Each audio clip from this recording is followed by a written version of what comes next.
Hey y'all! No costume change. It's the same day. This is part two Wow. of the Sofia finale.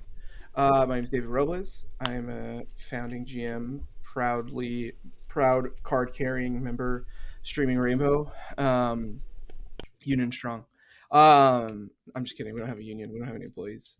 Uh, but yeah, I'm here with my wonderful players, Maggie, River, Chip, Lux, Jules, and we are very excited to bring you the very last episode of Eza Sophia. It has been a fucking hell of a ride. It has been a lot of fun, and I truly am. I'm a little sad. I need to there's like a bit of loss as we enter this, right? Yeah, please like, subscribe, join the Discord. That's how I met these wonderful people. They are some of the most dear to me now, and I'm so glad that I was able to meet them. And I wouldn't have, and they wouldn't have met me without our wonderful little community and our wonderful little Discord. Yeah, and then you can also, when you join the Discord, you can go to our like personal shout out section and see the link to Julia's play Lightkeeper out on YouTube. You can go click the link to Maggie's Curry Creative IG to handle all your digital creative needs, digital asset needs.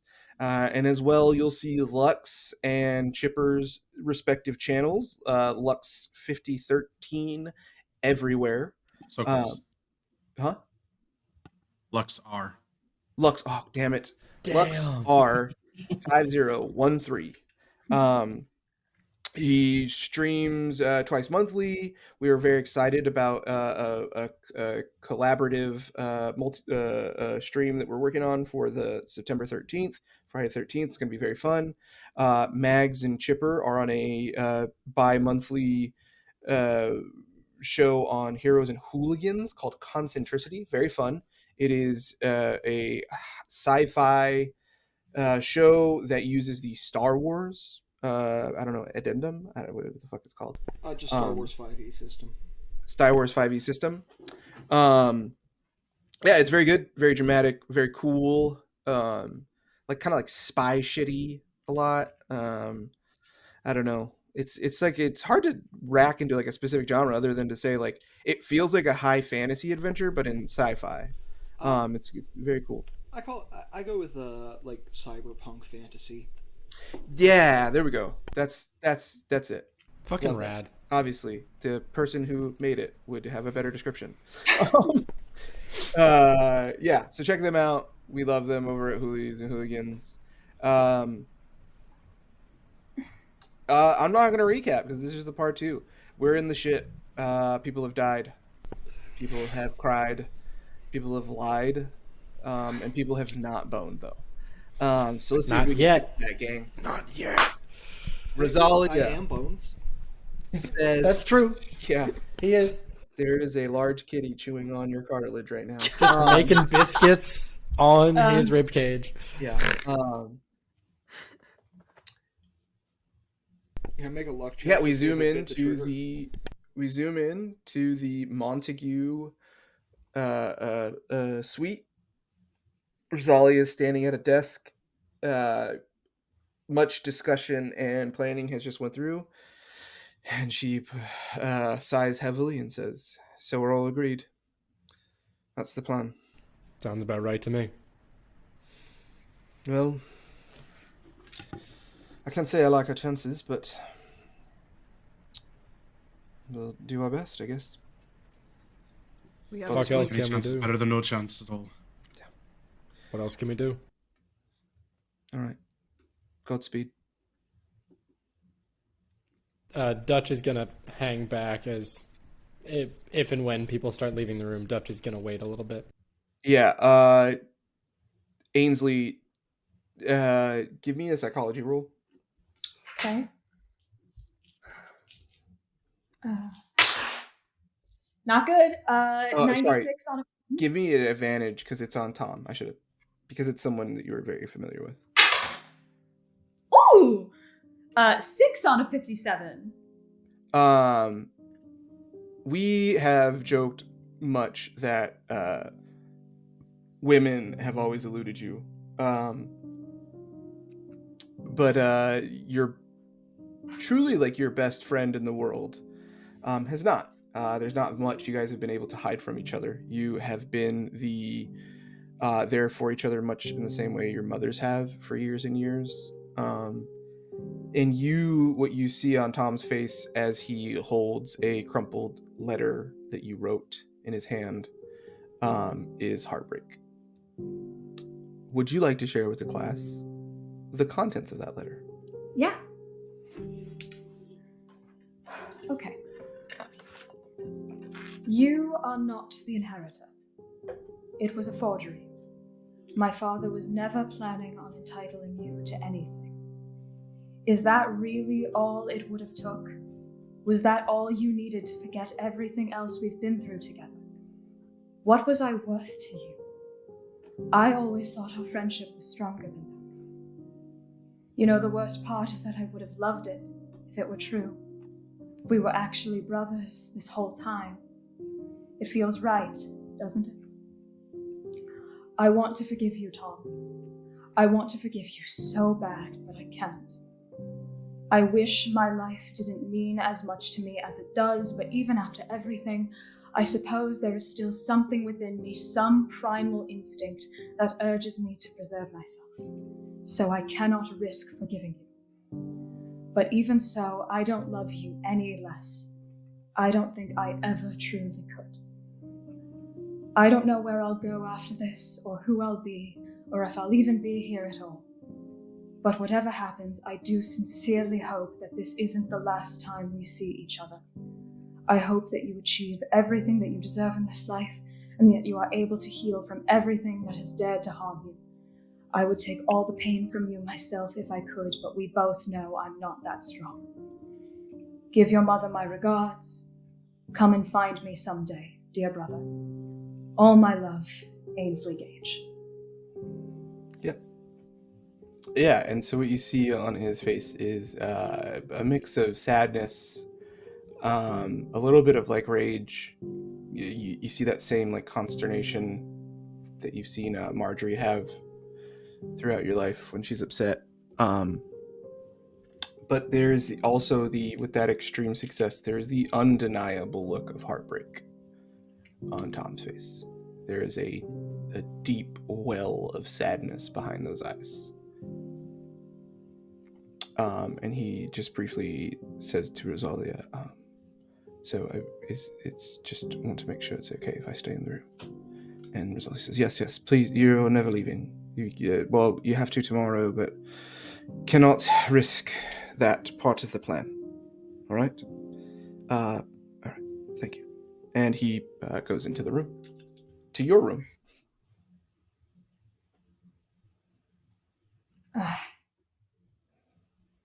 I want to go after him, but it's so, like, taking those steps feels like the hardest thing in the world. You feel a small, kind hand around yours, and you hear Marjorie say, "Go on, boy." I'm sorry. And I'll go in.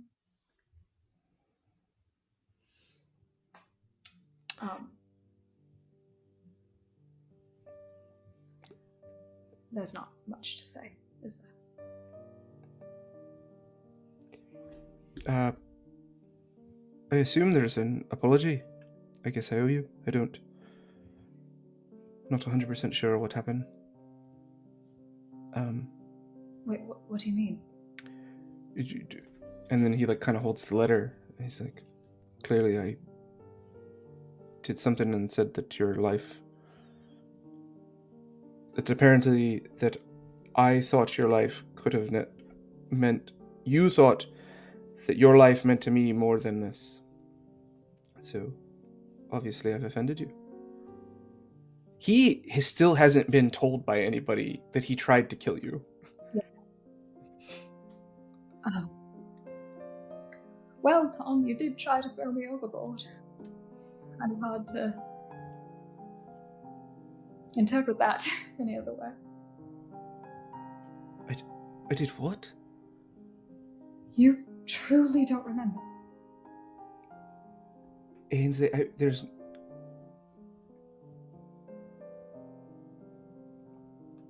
no part of me that I would be capable of that. You're sure it was me? Yes, Don't lie to me, please. Ainsley, all I've ever been is bare in front of you. I couldn't lie if I tried. Give me a psychology roll with advantage.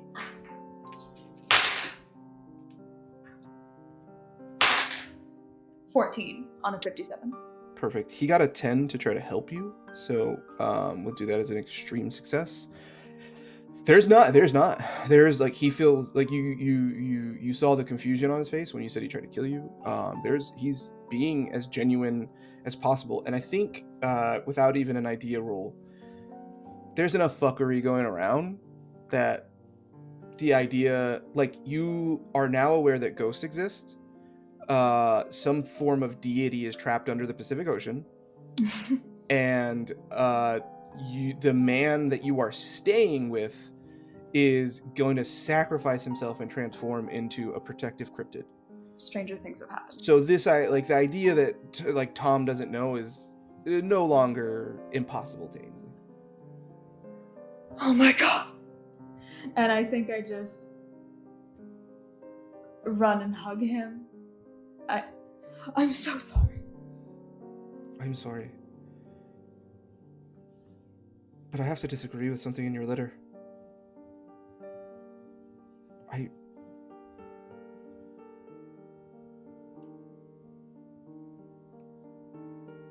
Nothing would hurt more than to find that we were brothers.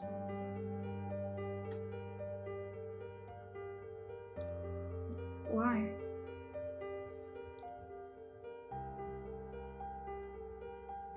God, you're so fucking stupid.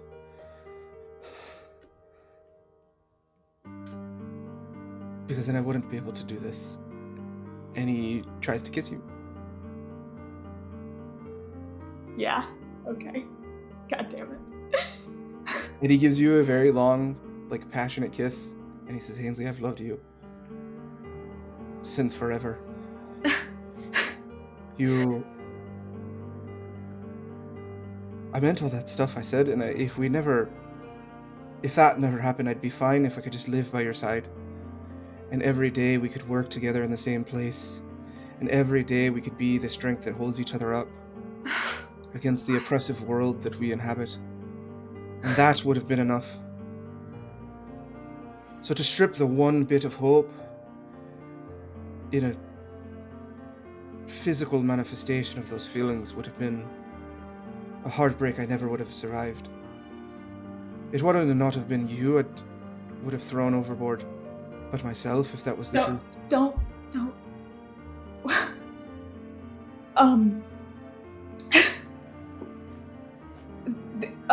This is a lot.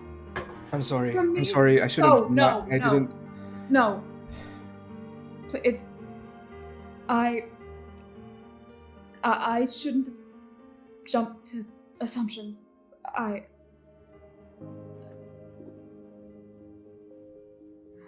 I've always wanted to be at your side.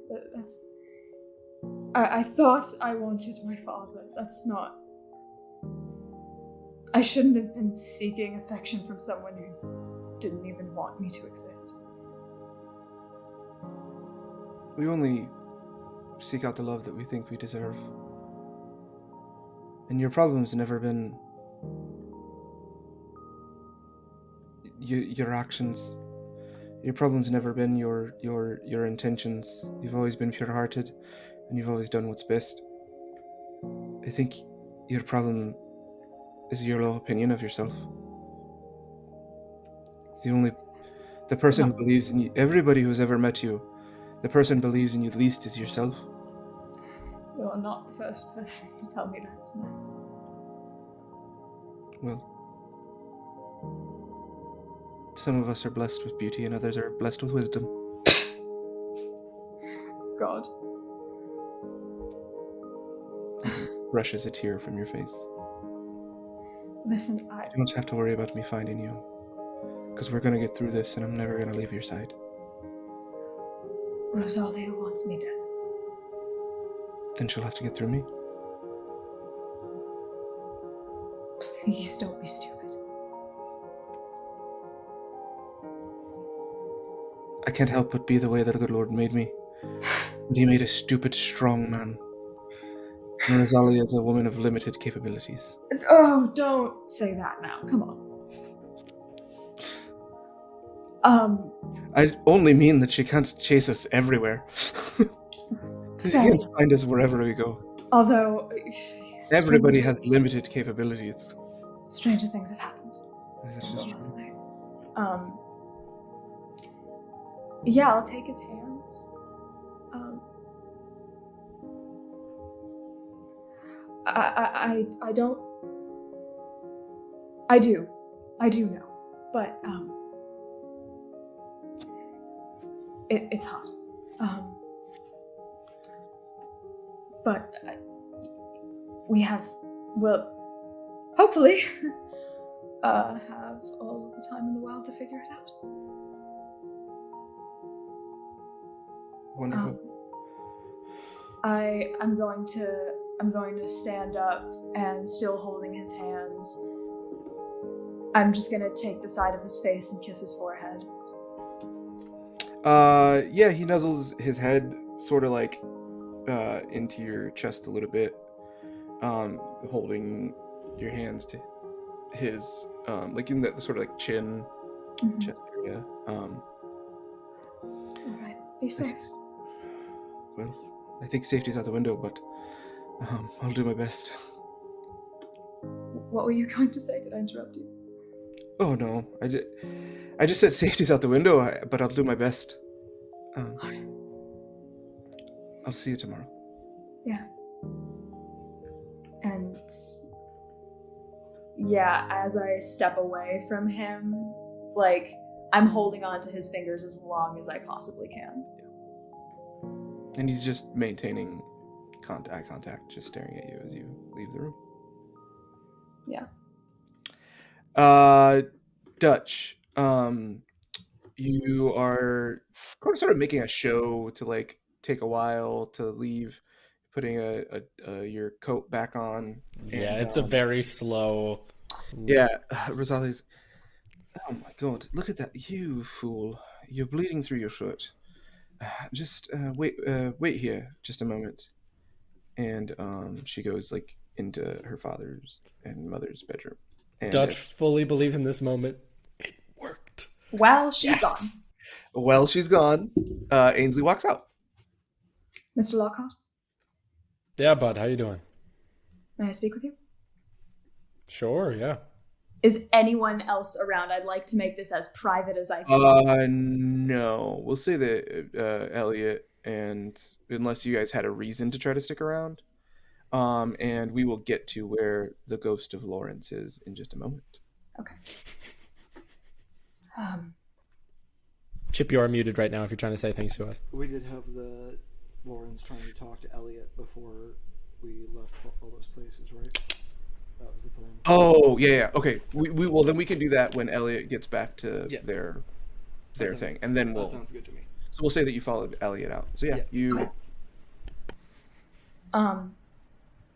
Mr. Lockhart, I won't pretend to keep up any formalities. We both know how we feel about each other. Hey, you're a fine kid. I think you're dealing with a lot right now. There's a lot going on. But, yeah. Look, I understand how you might feel about me. What are your intentions with my sister? Only positive. Right. I think I have a way that I can do us both a favor. Sure, hit me with it, kiddo. When all of this is over, assuming We live, survive. Yes. I will give you my jacket, my tie, whatever would be substantial enough proof. I'll bloody it up, whatever I have to do. You can give it to her, tell her you killed me, and she will love you forever, and let it be the last lie you tell her. First and foremost, I stopped telling your sister lies quite a bit ago. Secondly, if you want to look dead, you can look dead. I can find, some way to photograph a limp body and make it look like you. I can find some way to disfigure some random corpse and toss it into the ocean in front of her. Why do you want to give her your clothes as your evidence? That was the only thing I could think of. Sure. Lack of creativity on my part. Good, in this case. You shouldn't have to worry about death other than, old age after this is all done. No, I should not. Are we in agreement then? Whatever makes you happy. Psychology check. Go for it. 10, bitch. I'm not lying to you. Just whatever makes you happy. I'm gonna offer my hand. Give me an idea roll or a knowledge roll, Ainsley. Oh, Ainsley. Okay. What is my? I think it's a 75. Intelligence. Yeah. Or education. Yep. 41 on a 75.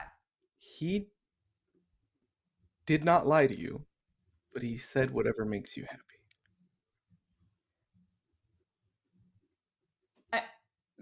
I reach out my hand and shake yours, perhaps a little too strong. I'm not trying to break fingers, but it's a rough clasp. As this handshake happens, Rosalia, who rolled a 28 on a listen. Oh, fuck! I leave immediately as soon as I hear the door open. And then as you hear the door, though, she sees you leave and says, well, I'm glad that agreements can be made. No! Walcott. Rosalia, I agreed to nothing. I said whatever will make him happy. He can believe what he likes.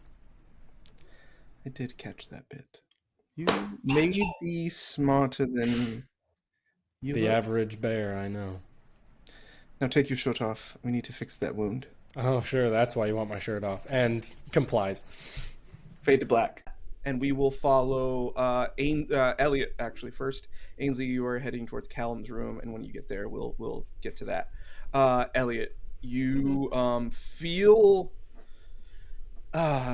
it's oppressive isn't the right word, but you feel like something is you feel there's like there's a little extra ominousness tonight, and you don't know if it's just the anxiety of the idea that like your whole life depends on how tomorrow goes, or the fact that all of the stuff that all the right decisions that you thought you made, all the things that you've done to be exceptional have led you here. You are arguably the smartest person you know. And that is an impressive list considering the places that you've been and the rooms that you've shared. And yet you are still here with a fighter's chance of surviving tomorrow. And even if you survive the night, who knows if you'll make it to shore. And with that weight, and perhaps something more supernatural weighing on you, you enter the room that you shared with Lawrence. I think he goes and he sits down like in the chair that Lawrence was sitting in like when they last like spoke to each other face to face. And he kind of just like pulls this like book out of his bag that was like probably one of the first like gifts that Lawrence gave Elliot when he first started like shadowing under him. And it's like this gorgeous like leather bound book with like with his monogram, like EJF on it.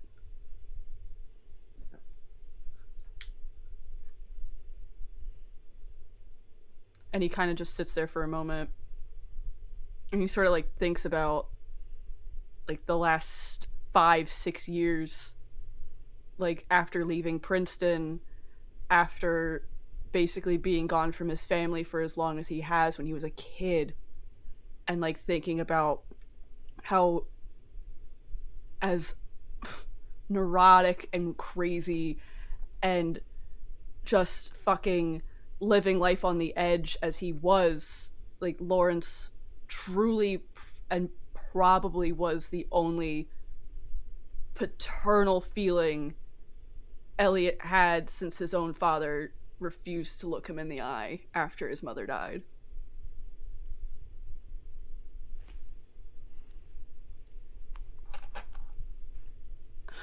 I don't know Yeah, I if think you there's like can- a sense that fills you right now, right? That Yeah. as much as like you had this feeling as you're walking to the room, there was this idea that like you had this like almost instinctual defensiveness of like, well, what the fuck did I do wrong?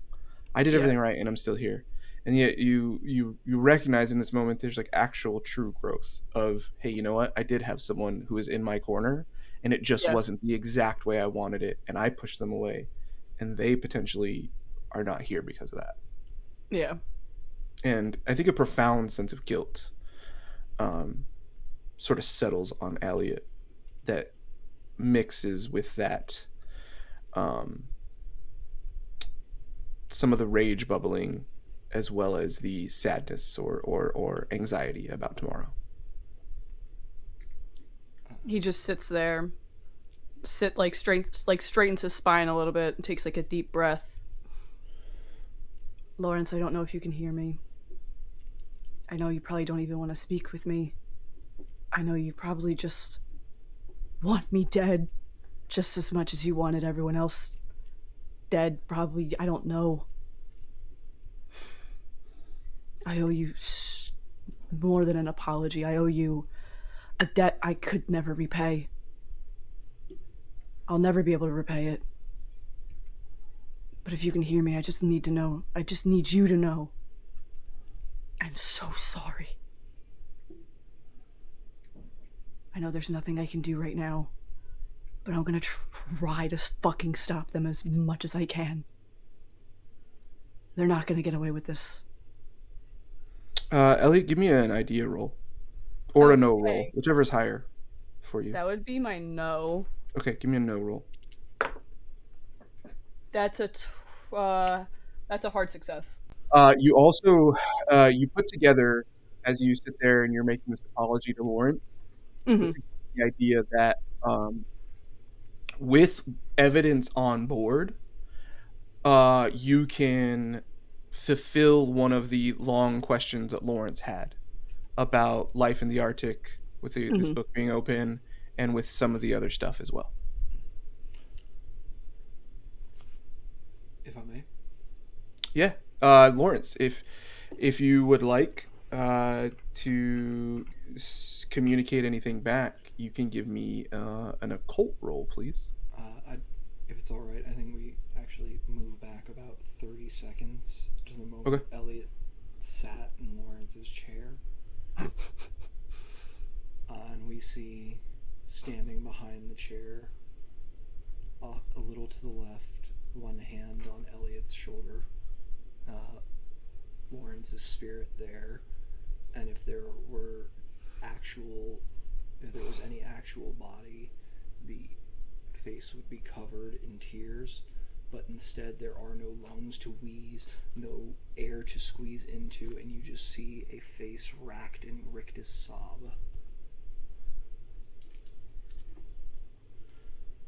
Yeah. And I will roll to communicate. I know I'm gonna fucking cry. Jesus Christ. That is a 33 on a 96 hard success. Jesus. You get like a paragraph or so out, like a full thought, we'll call it.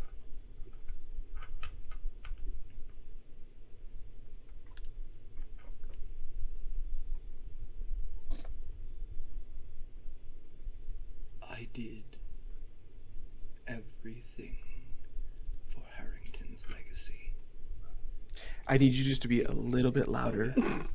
I did everything for Harrington's legacy, except for you. You are my achievement.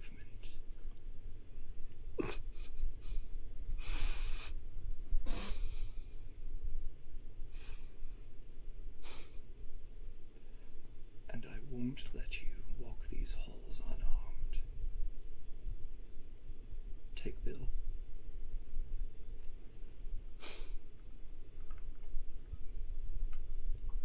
Bill's your Bill is a handgun, right? rifle.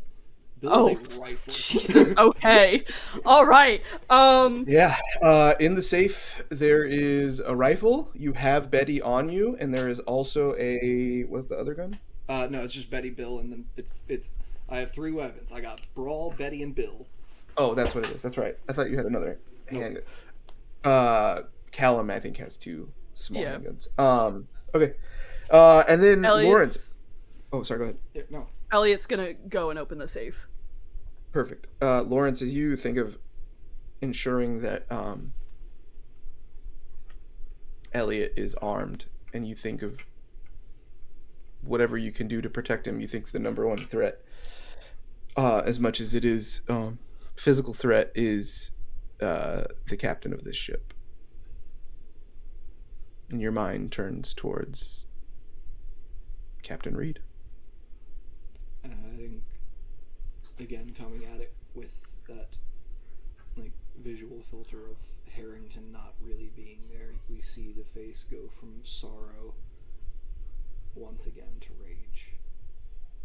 And Harrington is no longer present as he moves through the walls and floors of this ship. Yeah, as you shift through, you sort of pass through these places. See, a weird, a montage, if you will, of scenes, of quick flashes of couples fighting, and others. That there are more than 2 people in the bed. There are others that are empty, seemingly. And as you get through this small parade of curiosities, you get to the large wooden doors with the gilded images of unicorns and other weird shit on it that makes a lot more sense now. And you pass through. There's no for whatever they have accounted for and whatever knowledge they have of the occult and the sort of supernatural, they fucking don't care about ghosts, I guess. Ain't got no ghost walls. No ghost blocking walls. Tell me what you are looking for. Actually, let me roll a luck check to see where Captain Reed is right now. Okay. God, a fucking 98. What is going on with me? He's on the deck. He's on the deck in the con. I guess he's in the fucking command center, so he's not around. All right. Jesus fucking Christ. Actually, no, that's a bad luck roll. I think that's a bad luck roll. He's in his fucking stateroom. Yeah. And he is currently yelling at Bruno Cavalli and Gunter, and he's yelling, "You damn fools! How did you lose your keys?" And there's just a lot of back and forth and apology and, well, we don't really know, and they're gone, and they were in the safe. And then they I'll just give you the information because I don't want to go through this too much. Yeah. You see this whole argument play out. You can just as you're doing your search stuff too, and as they're walking out. Bruno. I think Harrington at this moment, or Lawrence at this moment, the most pressing issue for him is that there is one focus at a time. He cannot do that, split it. So he is listening to this conversation. Okay. Then he is held together by purpose and will, and it must be directed at one thing. Appreciate that. Yeah. Then you hear they're confused, that they don't know, and then you hear, well, what are you like? What does the where has anybody seen the kid? Where's the kid? Did he take care of Ainsley? Ainsley was spotted on board today, so clear. Like, did Ainsley kill Tom? Is he more capable than we know of? What the fuck is going on? How are we losing control of this situation? Who? And they say that and then you also find out that nobody has opened the hold. That they are certain Mikhail and Anastasia are dead, at the hands of the Manticore. That once the guards heard the thing loose, and they immediately went to close the door, heard cries, and those cries stopped. You then hear, well, tomorrow's going to be fine. Make sure tomorrow has to go off without a hitch. Ensure that the list, ensure that only the people on the list are harmed, and that it is disposed of, and that they're disposed of properly. And you're going to be able to pretty easily find that out in just a second, what that is referring to. Yeah. And then you hear Captain Chester Reed, I want Elliot. I want to see Elliot first thing in the morning. And Dutch, essentially says there's a bounty on Dutch. That he wants Dutch dealt with. Because if Igor, Anastasia, and Mikhail have not emerged, it is likely that Dutch survived. And that's all you hear. Oh, and it sounds like... Oh, that's the last thing. It sounds like Igor was just down there waiting for Dutch. Oh. They essentially knew that that's where you guys were like going back and forth to, and that he was there as waiting for. And that Mikhail and Anastasia went rogue. They were not supposed to open that cage. Gotcha. But the other part of that discussion is that they were always sort of known as loose cannons in this anyways. Gotcha. All right. Yeah, I think I want to wait for it to just be myself and Sir Francis Chester Reed. Yeah, he dismisses them. He's very angry. Give me a psychology check. Love to. 40, that's a failure. Okay, yeah, they just look... Gunther looks upset. Looks more like pissed. Cavalli looks like sad thumb man. Yeah, and then Francis Chester Reed turns to the notes that are like sort of strewn over his desk. Yeah, what would you like to do? As he's looking at his notes, I'd love to attempt Nicole. To speak to him? Yes. Yeah, do it.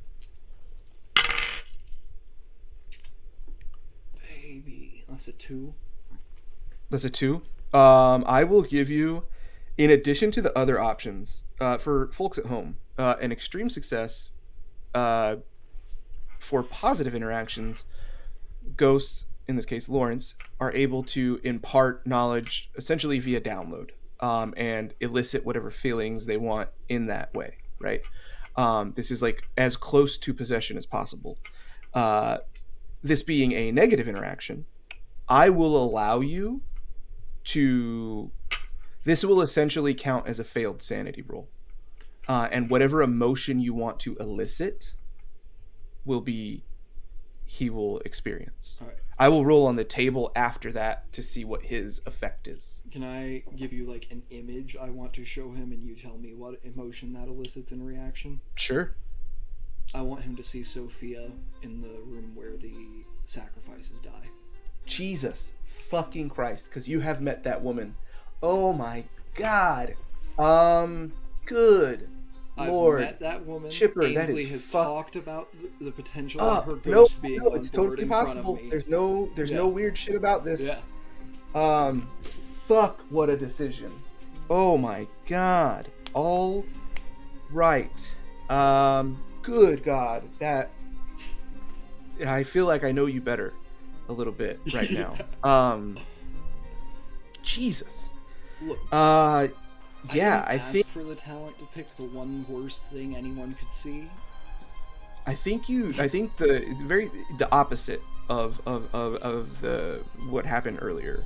The lights they dim. It's almost like the power is being drawn away, and you use that in a way to channel into. You take the horror.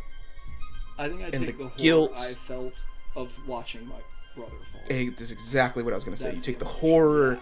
and the guilt and everything that you've carried for this last 20 years and the shame and all of that, and you break a wall in Captain Reed's psyche.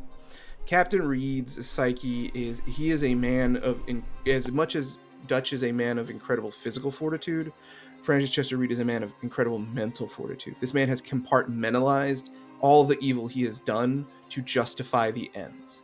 And in that way, we are now left with a man who is homicidal, genocidal, fratricidal, etc., right? All the things in the aims of bringing his daughter back. And he's been able to shove that part away because of the intense love he felt for his daughter. And you break that wall that divided those emotions and divided those feelings. And Captain Reed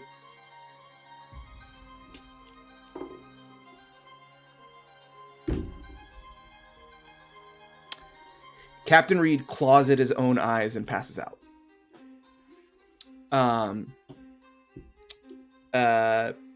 Starts ripping his hair out, claws at his face, he can't get the image out of his head of his daughter, so he claws at his eyes, and starts to bleed, passes out.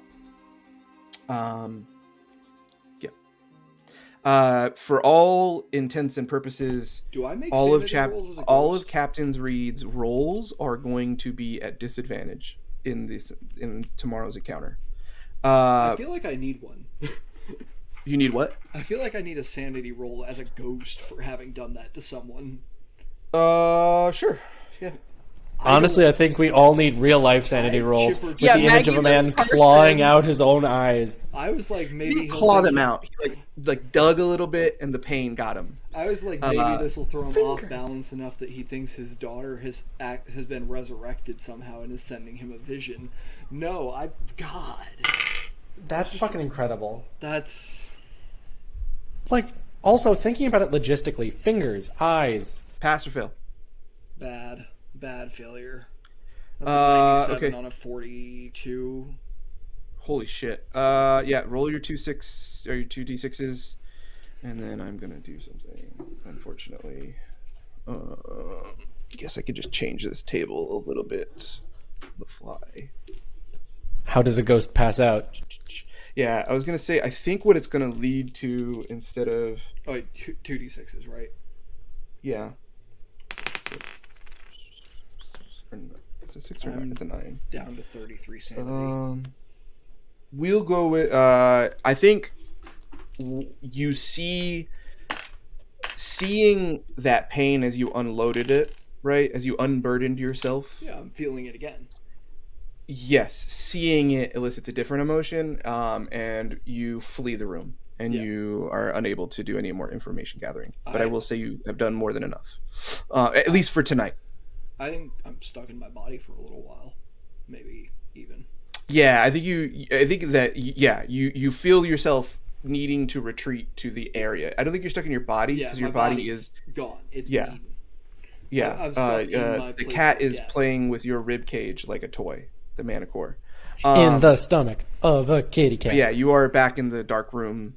It's open now, at least. This has some light. Jesus. And from there, we will go to Callum and Ainsley. Ainsley, you catch up to Callum in his room. Chilling, writing. Sorry? Said he's just chilling and writing. Yeah. Are you busy? Could I trouble you for a minute? No trouble at all, lad. Just doing what I do best in writing.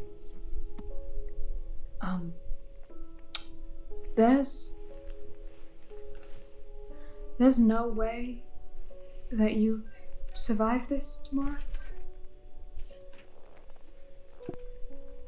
Fortunately, it looks like no. There's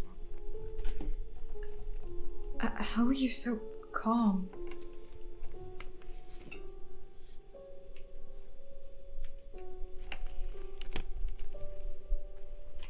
Sometimes there's so much going on in your head that it comes across as calm. Can you Across say as that someone last who's part? got it all together. It comes across as calm. It comes across as someone who has it all together when really there's nothing together at all. But you don't want this, do you, really? Oh, I want this. I want to help. I want Right. to make sure that the things that I feel don't have to be put on other people at all. Right. Sorry, it's just, it's hard to imagine, letting go of someone who's been so good to me. When few people on this boat have.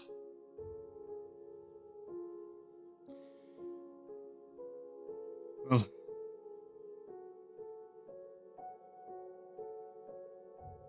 sometimes our paths in lives change, and who knows, I could have been not very good to you at some point. But the way life has come out, it's not that. I guess I just. If it's what you want, then I know we didn't know each other long and or that well, really, but I'm going to miss you. You promised me one thing. Of course. And he tears out what he's been writing and folds it up and hands it. Don't read that until after it's all done. Oh, Promise. all right. I'll read your books. They're all here. You have the copies of them. Oh.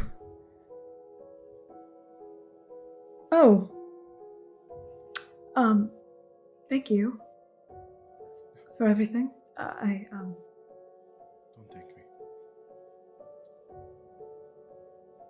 Why not?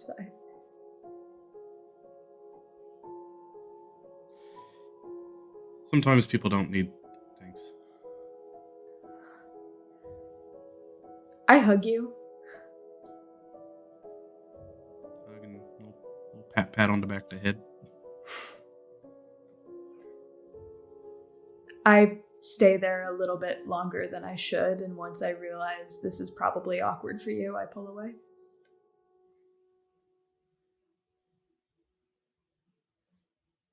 Well,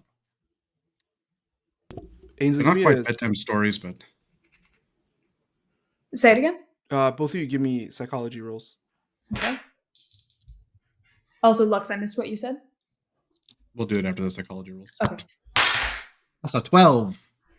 73 out of 57. I got a hard success. Ainsley, this is a good man. That's what you know. Yeah. Callum, you see a peek into the life that you could have been, that you could have had. You see a peek into the life both in the way that your father wasn't necessarily like super warm or super whatever, but he also died so young that there's like so many of these moments that you could have missed. And the way that your mom talks about him, this is the kind of stuff that you realize how much you didn't realize until this moment how much you missed, and how much better you could have been. And you also realize that all that you gave up by not seeking a partner and resigning yourself to this fate eventually, you see it's like the ghost of a life that you could have had.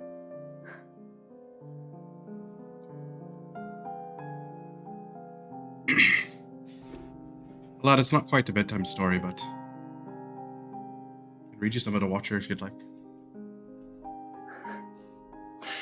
I would love that. Sit and read the book. From that very warm and touching scene, not at all heartbreaking. Fuck.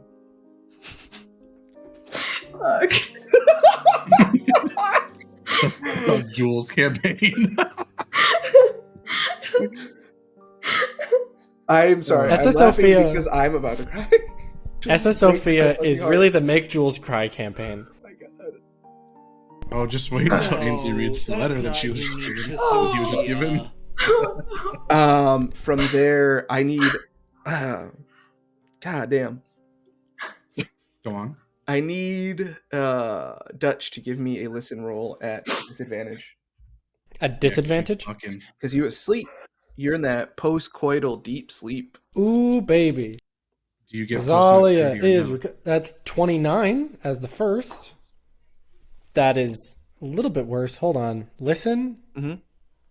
That is a 39, so that's just a regular success. Do you want to push it? I have a lot of luck points. Could I use those to drive it down, or should I just push it? Whatever you want to do. I have 65. What? I could roll it, but also He's already been pushing it. Make a I've been. decision. I'm gonna use a lot of luck points. I've got 65. I rolled a 39.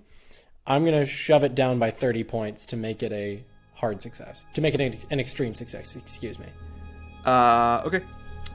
Then you are able to hear Rosalia pull a knife from its sheath as she reaches to slit your throat. I'm just kidding. That didn't happen. What you Would have really been funny. see- Would have been David! funny. I know. What you actually... Fail! Twist. No. Listen, the bad. post-coital way out. That's not bad. I'd take it. I'm just kidding. Oh, she's a Black Widow. What you Rosalia hear... did establish that she is willing to get down and dirty for information and reward. Sure is. No, that's not what you see. What you see Would've been funny. is Rosalia slip from the bed and go into the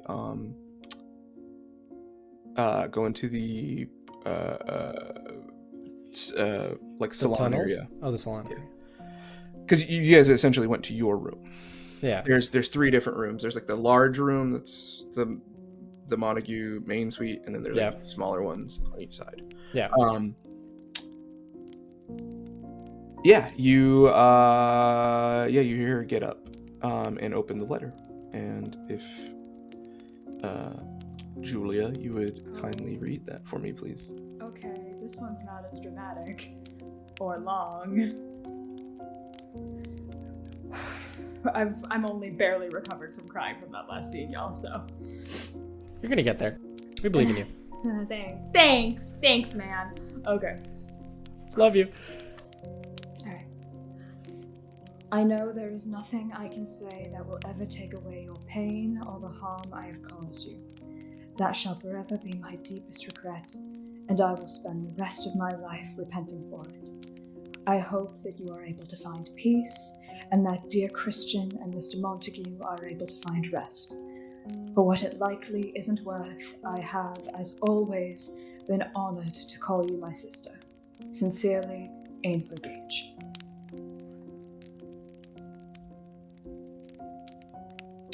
You hear that. You just hear the letter rip open, and then a few seconds later, you hear a big sigh, and then you hear the sound of a lighter. And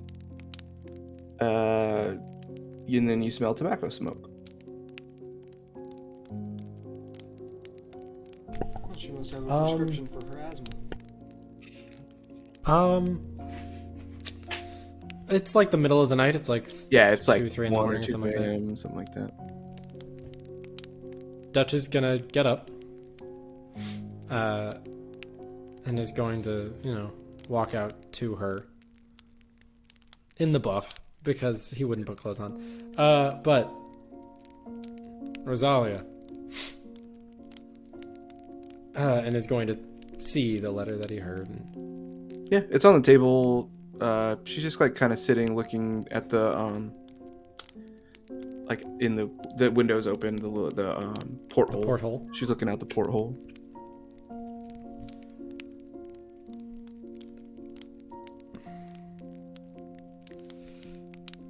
Look, I don't want to make any assumptions, but do you want company? Or do you want to come back and rest for the long day ahead of us tomorrow? I'll be in shortly. Okay. And, by the way, I don't imagine that I have very long, but, you know, you are someone that I have never met the likes of before. You are exceptional, and you know that. You are perhaps the strongest person I have ever met. And I hope you know, no matter what, if I die for the insanity that we have fallen into, my boy's name is Dickie. Richard Lockhart. If I don't make it, if you would do me a favor and just make sure he's okay. I can do that. But only if I don't make it. You make sure Ainsley is okay.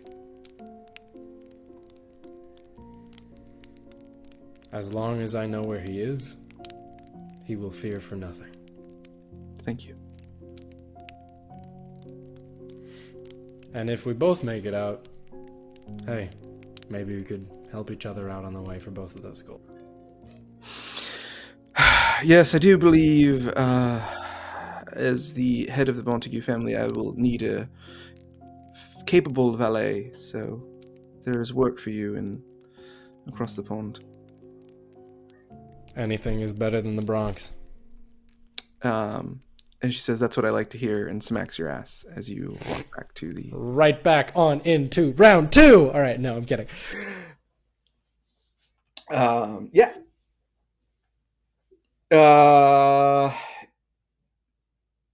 Everybody goes to bed.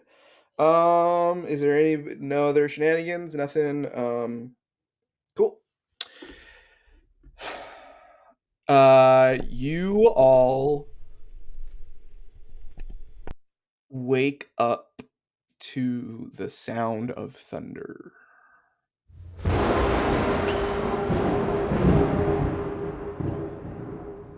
It echoes across the steel hall.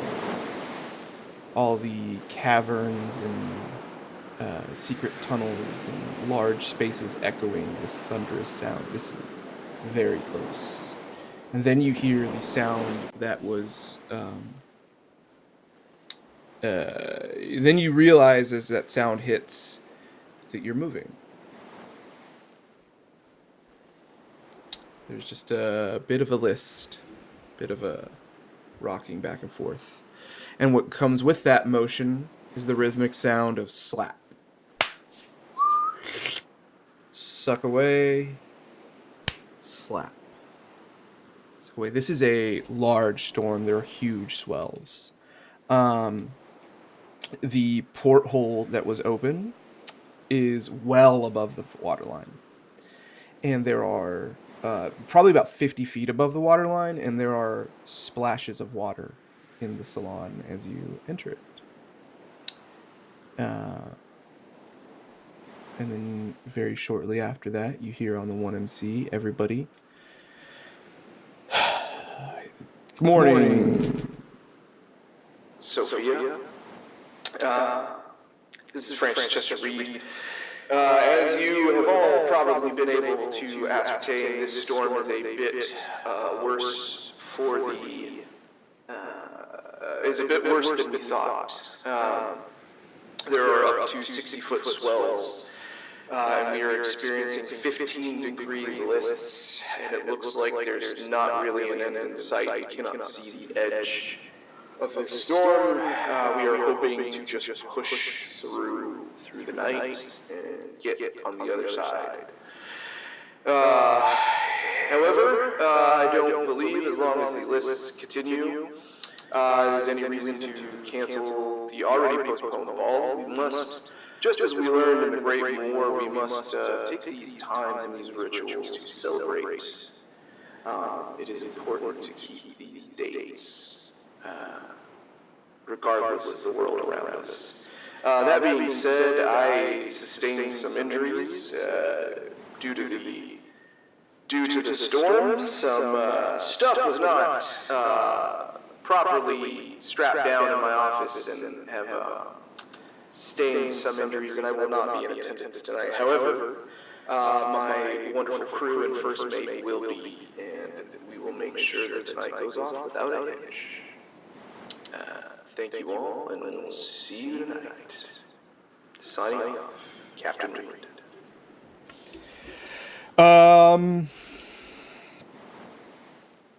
So let's do it.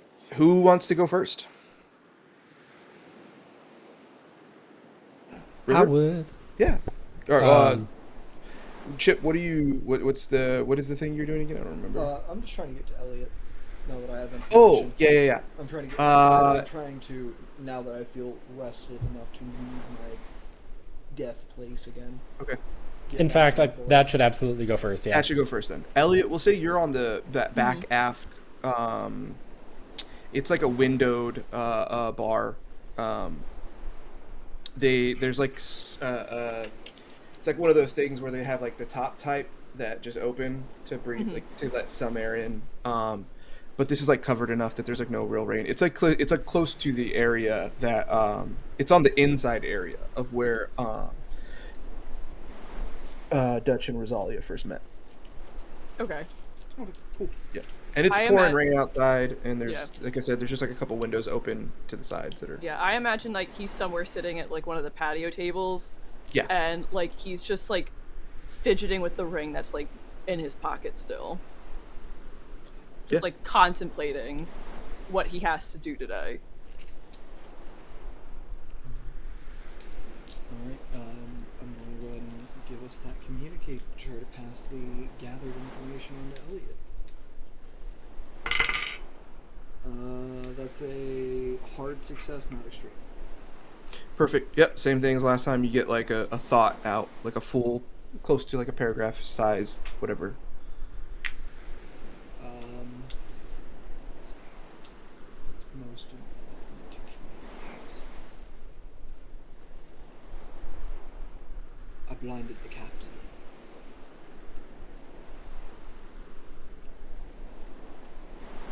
And the Russians, right? And the Russians are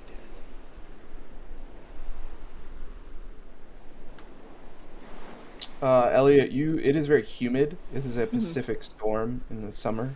Yeah. This is essentially close to like a hurricane, right? Style storm. There's a bone chill down your spine, and you hear that, and you know it to be true. And you know that and especially considering what the captain said, you know it wasn't an accident.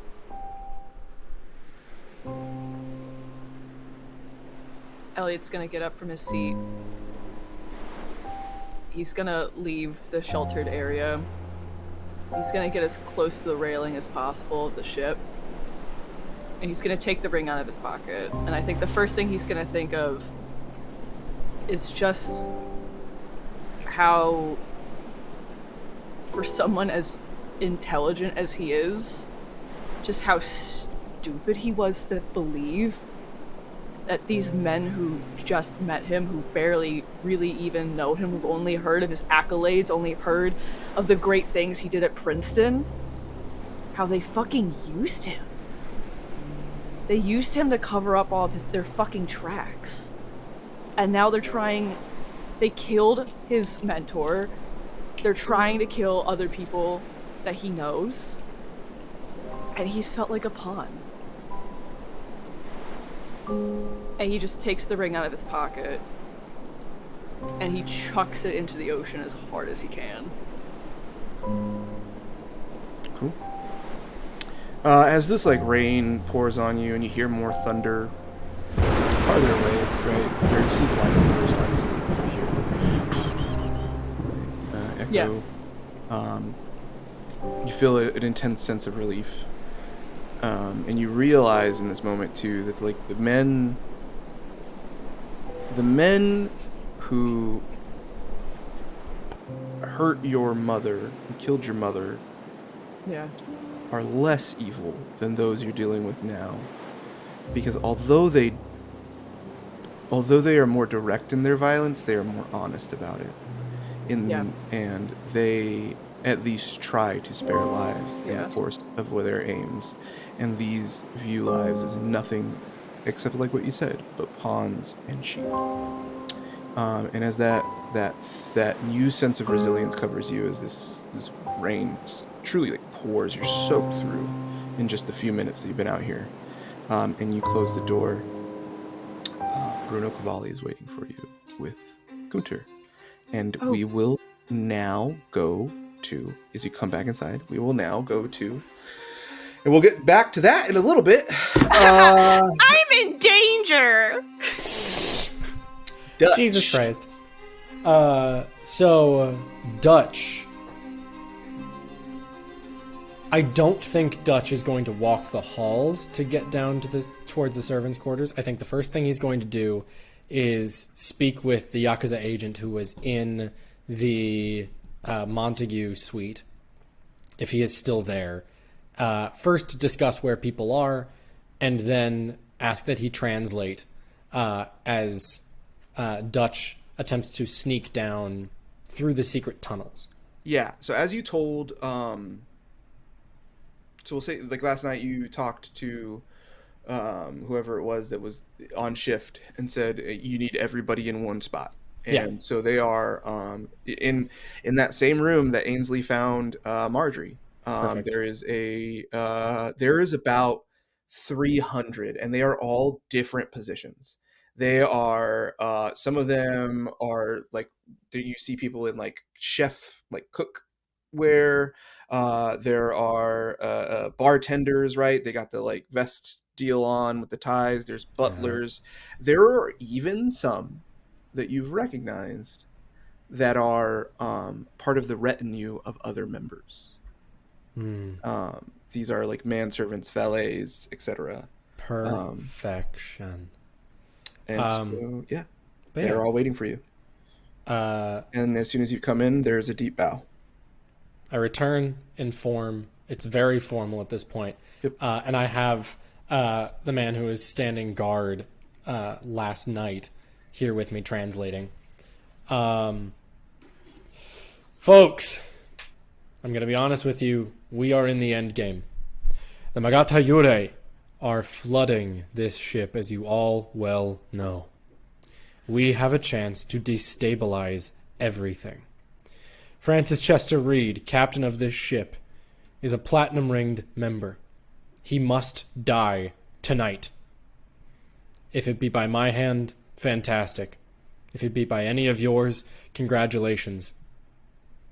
Aside from that, tonight is a big move. They plan on sacrificing something, unsure of what, but they are trying to bring out some large threat that I cannot quite describe.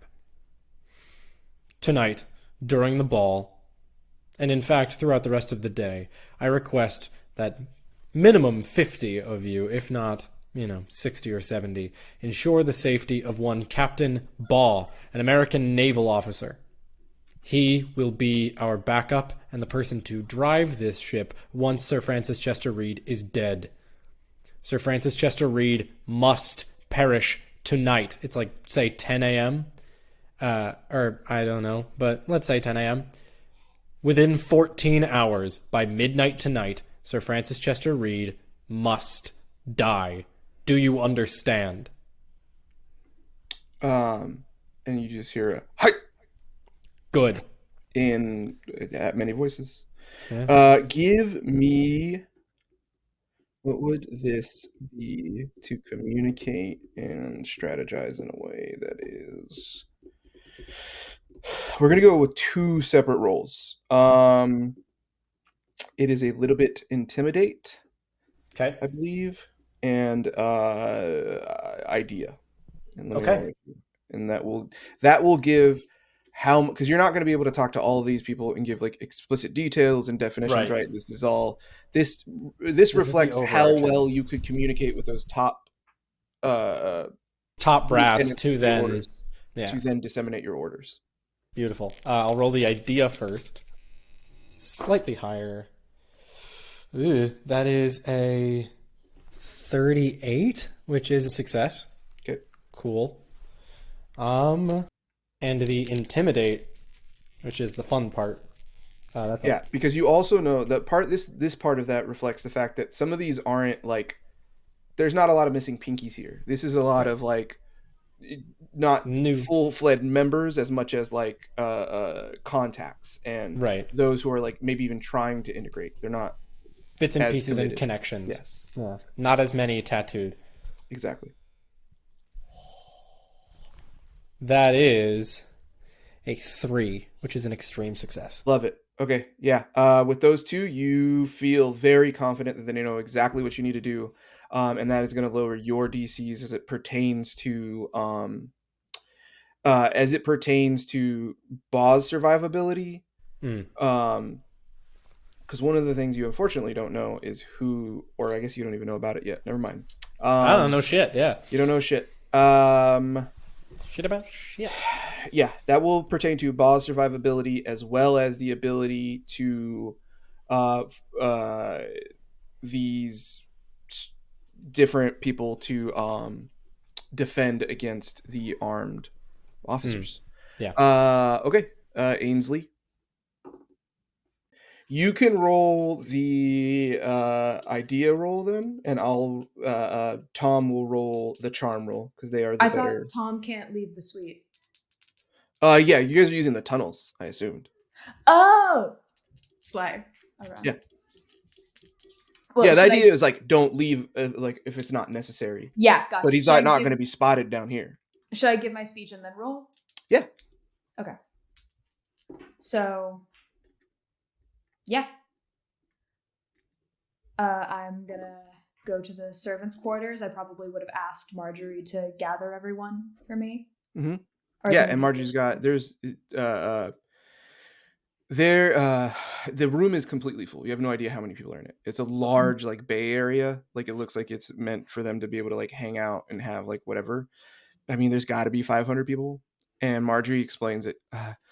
There was many more who would like to come and lend their support, but space is limited, and also we all have duties. This is the most I can muster in this little amount of time. Right. That's perfectly all right. Thank you. And you see in front of you, there are like Senegalese, there are Thai, there are Chinamen, there are all everywhere that the British and French are colonizing and imperializing are here right now. And the descendants of those who have been stripped from their homelands and those who have been subjugated to lives of indentured servitude. And they all look with eager faces. Immediately develops severe social anxiety, but here we fucking go, I guess. Hello, everyone. Thank you all for coming. For those who don't know, my name is Ainsley Gage, and I was born into service. My mother was a maid for Alexander Montague, a man who I learned was my father at 9 years old.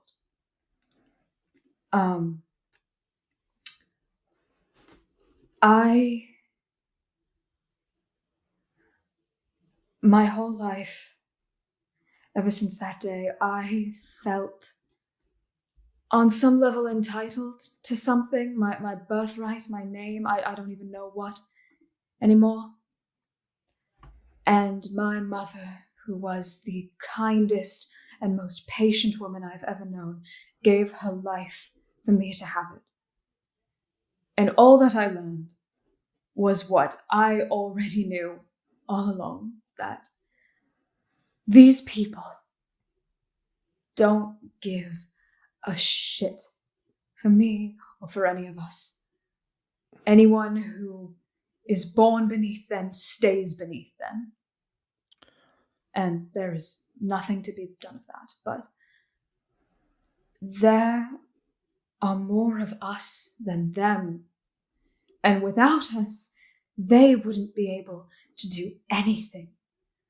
the parties they put on, the dinners they host, none of it would be possible without us. And there are more of us than them. And I tell you this now because they are planning something truly wicked that I don't even fully understand the details of. But the captain, my late father, every nobleman and aristocrat on this ship, they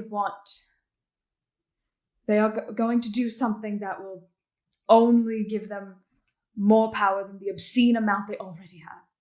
And they are willing to kill each other over it. So one would think that there is little to no chance for us, but that thought is how they win. So I am asking all of you, be careful, first and foremost. Please do not put your lives at risk, but show them that we are valuable. Show them that we aren't just faceless, nameless beings who stand at attention waiting for whatever command. Show them that we are people with lives and families. Make my mother's sacrifice worth something. And save yourselves and each other.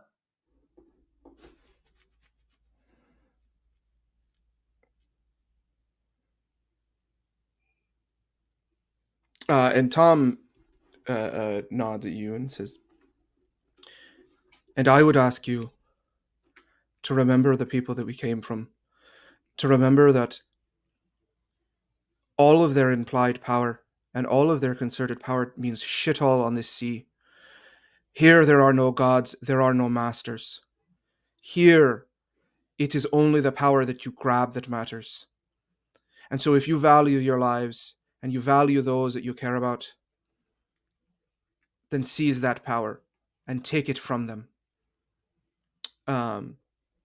And let's see what happens. See What how am I well rolling? these people respond. You're Charm? rolling an idea roll. Idea, thank God, that's better. And 1 second. Ooh, you can roll that at advantage because Tom's charm roll was very good. Okay, still not great. 61 on a 75. Okay. You see a lot of heads nodding, a lot of heads swatting, and then you guys do a similar thing, right? Of you disseminate the information that you know that like the specific people that you know are bad. You know that like once you start naming that like the children, go into the details of like these children are at risk.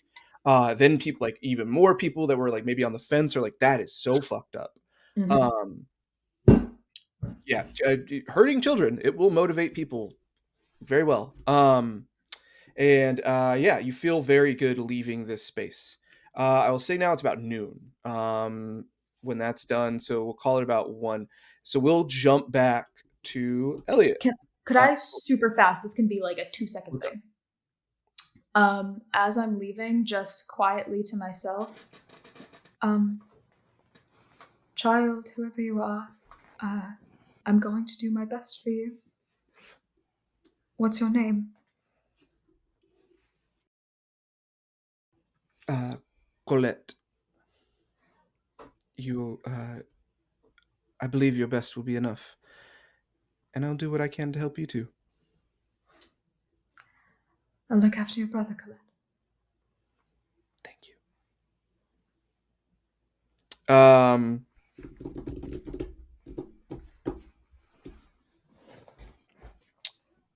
Oh yeah, okay. From there, we're gonna go back to Elliot. Gunter Kraus is there with his tiny little thumb man sidekick. Young Master Elliot, are you okay? Mr. You- Kraus, are yeah. I'm you are just soaked. yeah, I thought I saw something outside and I needed to check it out. It just was probably just a figment, an illusion maybe from the storm. Strange things are happening aboard. Yeah. Which is Which brings me to a bit of a sensitive topic, if you have a moment. I could spare a few And he minutes. kind of like Yes. nods you away to make sure you're like to get like pulls you away to go to like a corner booth, so you're like Okay. far away from the bartender or anybody else. Yeah. It's like it has come to our attention that we have not been able to locate him, but there was. I will just say it. We think Dutch killed Mr. Montague and has killed again. We have What not makes- been able to locate him. What makes you think that? We time is of the essence. I cannot. Protocol must be. And you see this like internal war, and Cavalli's looking at him like, I don't know if you're supposed to say this, bro. And he's like, we time is it's more important to get it done. We have intel that Dutch is a yakuza, a Japanese gangster, who was sent to kill as a hit Yeah. Mr. Montague. We also believe that the arms dealers aboard represented a rival that the Yakuza did not want to deal with. So we believe that they is why they are targeted. Unfortunately, we need that. So if you see him, you stay clear or don't go into a room alone with him. He is maybe picking off Virgo Pastoris members. Why is unclear. At first we thought it was just business stuff, and then now maybe there's a pattern there. Anyways, give me a psychology roll as he's talking. I was just about to ask. I was like, can I? That is a 13. That This is a man. Hard success. This is a man who feels. This is desperation. This is junkie behavior.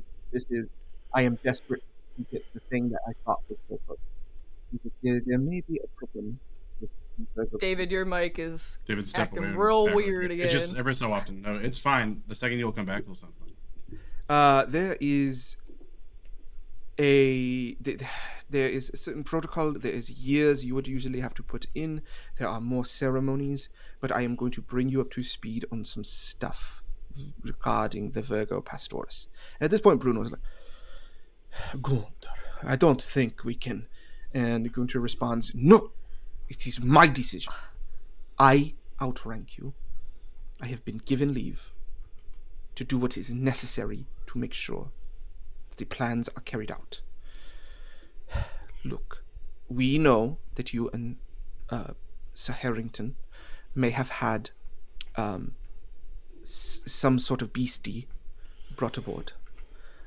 We did not physically verify everything, but obviously the servants, everybody here is on our payroll, so we inspected everything as it came aboard, and it was noted that there was an unnatural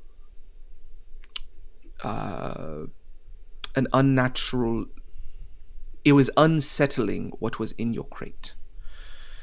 Normally, that would be your business, and we would ensure as a Virgo Pastoris that only what was necessary was released and that the histories are protected. Now, there's been some complications for us in the efforts that we are undertaking with this voyage. We may not have the number of beasties we need to accomplish some things. Would you be willing to give up what is in the crate? Mr. Krause, that would require me knowing what was in the crate to begin with. That was Give me a charm. Harrington's business, not mine. Give me a charm or a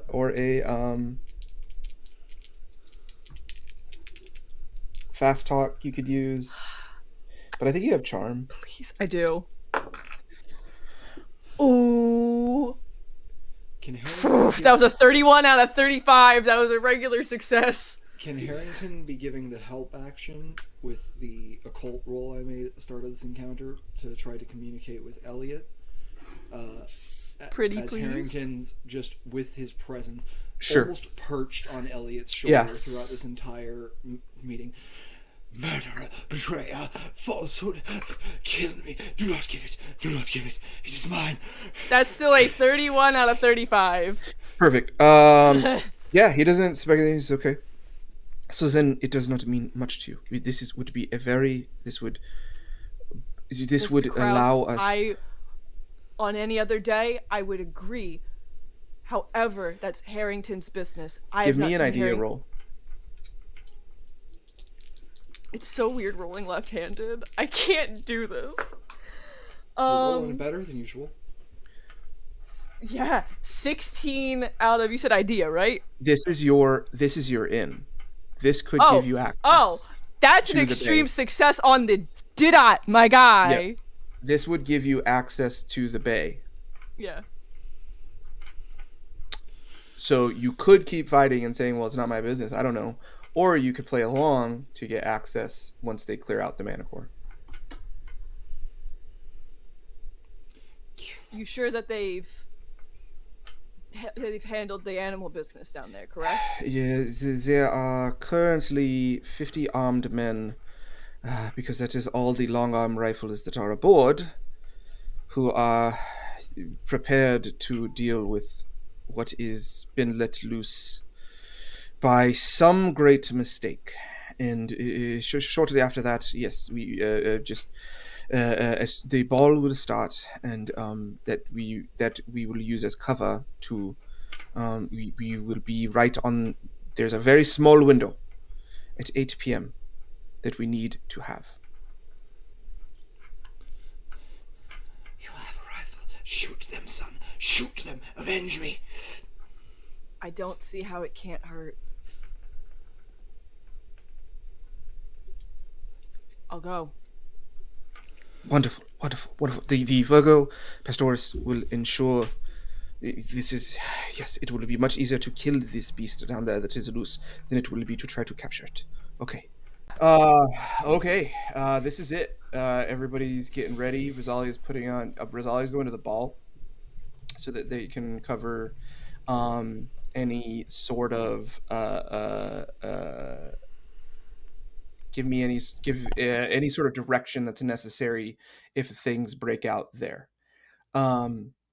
Tom is in the room as well with you, Dutch. Rosalia has a gun strapped to her leg on a garter, as God, well that's as fucking hot. Yep, as well as she has like a little like like not a tiara, but like what is it, a headband kind of thing, like in that style. And there is a knife in her hair, in the fold of that. Yes. Yep. She's ready for it. Dutch has the brassies in his suit pockets, but also has his 38 special hidden as well. Yep. So you guys are ready to go. Hey, dear, want to go for a dance? I would love to. Beautiful. And Tom stands there horrified. You two really deserve each other. This is sick shit. Yeah. Hey, look, kid. Sometimes you're going to be lucky enough to find just the right person for you. Yeah, I hope so. Callum, Ainsley, Callum and Ainsley are in the room together. Elliot, you could have went down there if you wanted, but down to the hall? It's about 5 p.m. No, it's 5 p.m. This is like a little bit before. We are. I'm saying you could have gone down to their room. I'll go down to the room. Yeah. You guys need to go down together because you guys need to conduct the ritual. Yeah. Because you need to be able. There's like just a couple words you have to say in ancient Cantonese, or sorry, in Gaelic. Cantonese was on the outside. In Gaelic, that are necessary for the ritual. Do we fucking know them? Yeah, Okay, good. Marjorie. Yeah, Marjorie made sure that you like know what you're supposed to say. Okay. I'm like suddenly really good at pronouncing Irish Yeah, that was words. all. That was all like practice Yeah. last night. Okay, cool. Just making sure. Yeah. Also, Ainsley's or Elliot's like practically a polyglot, so it was easy for them to just memorize the exact way it's supposed to be said. Totally fine. Yeah, you guys are ready to go. Yeah. So, but what do we do? I need who's going where. Elliot and Callum have to go to the bay. Elliot also Okay. has I to guess we're going wait to the for Gunter and the Italian knockoff Wario guy. So You don't necessarily have to. oh, right. We're allowed to be there. Exactly. We need to go I'm- before I'm, that. I'm going down with Callum then. Yeah. I Okay, think I'm um, also going Skitter, with skitter, skitter. Callum.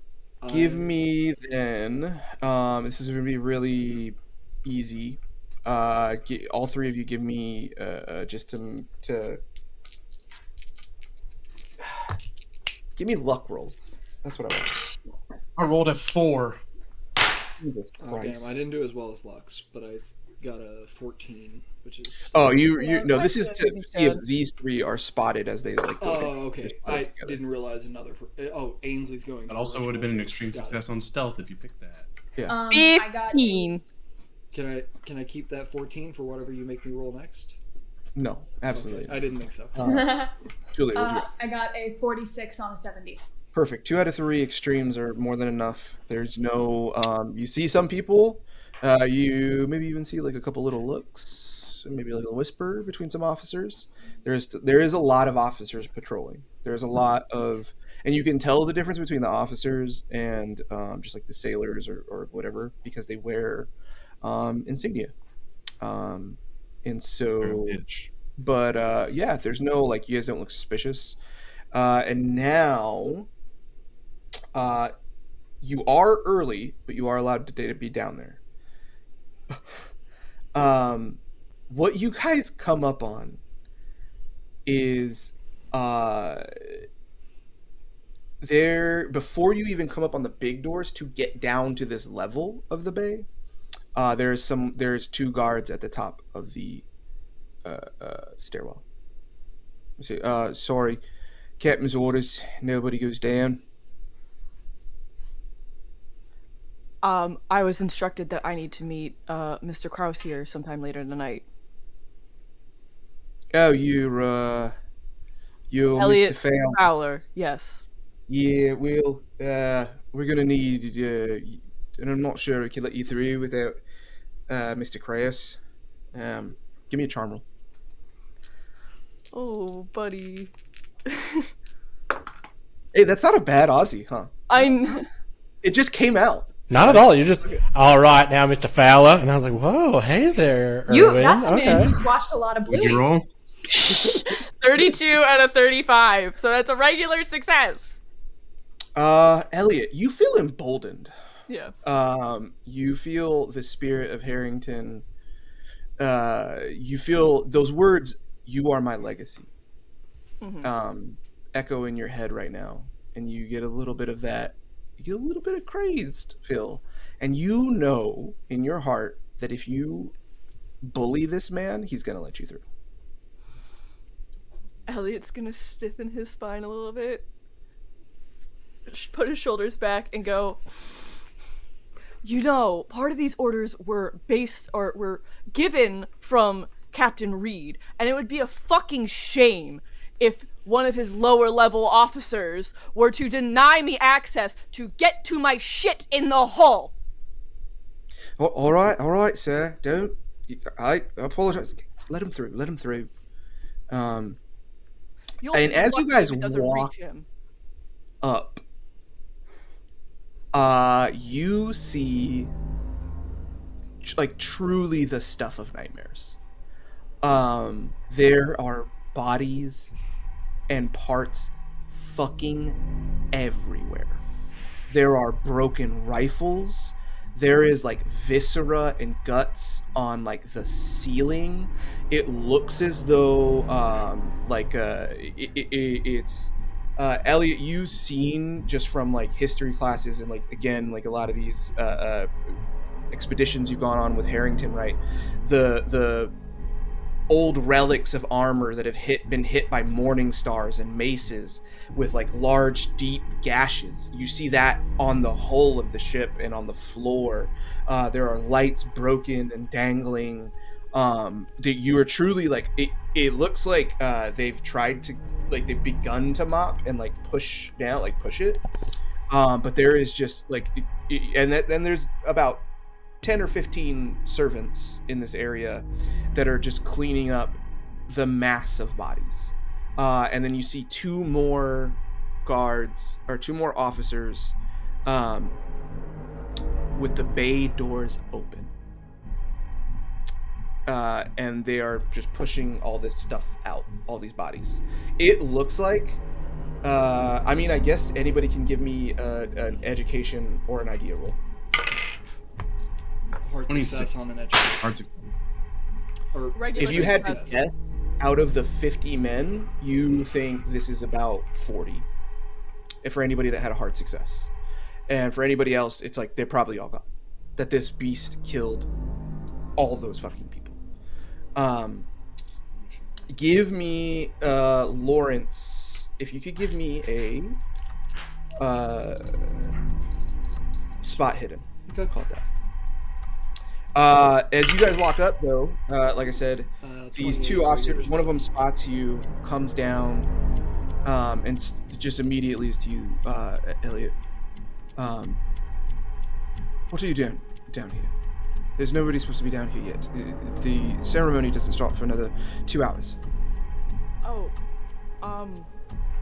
I was. Sorry, actually, before that, tell me what everybody has on them. Well, unless someone's given the twink something, fuck all. Elliot has 2 guns. Can I say Elliot has Harrington's guns on him? Yeah. Give a twink a Okay. shotgun. Callum has his 2 guns. I Callum will dressed up say- nice.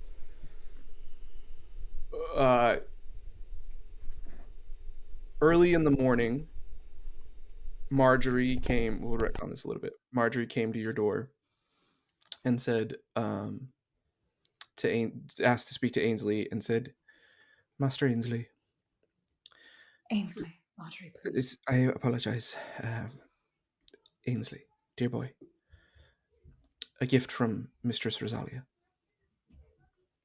What? And it's just a small box with a little letter on it. Thank you. As you open the folded letter, it says, be a better man than our father. And when you open the box, there is a service pistol Like a from his like a time in woman's the... pistol? Yeah. No. This is a like an English officer's gun. Okay. Yeah, it is a semi-automatic, which is pretty rare at the time, a semi-automatic pistol. Shit. Okay. With a nice wood, like a oak cherry handle, and it's like very well taken care of. Ooh, sexy. Nice. All right. So you can have that. Cool. So yeah, this officer comes up to you and says, you're not supposed to be here. The ceremony doesn't start for another couple of hours. We have a large mess to clean up. What are you doing? I've been instructed to come down here. Someone has been fucking with my crate. I need to inspect it now. Well, then do what the fuck you need to do. But stay out of our way. Is that any way to speak to someone who has been working with Captain Reed so closely for the last week? Give me an intimidate check. And you can channel, like I said, Harrington and use...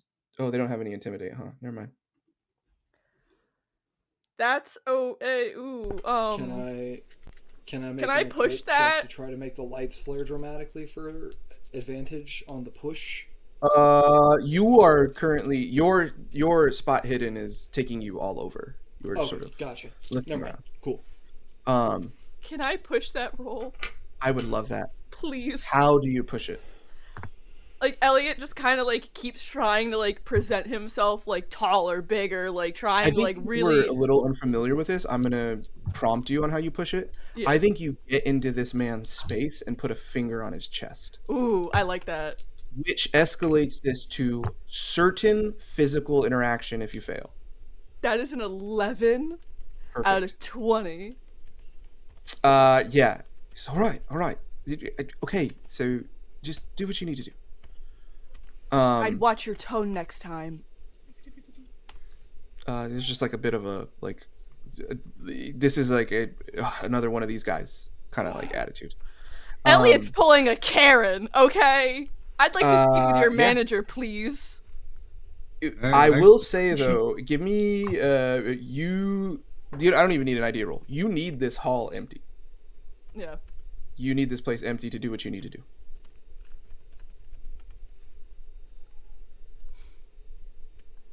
I'm trying to think of the easiest way to get everyone the fuck out of this hole. Fuck. I can't shoot anyone because that just caused more violence. Callum and Ainsley, give me idea rolls. I'm not sure Elliot would think of this line. I don't think so either. You got a 1? 14?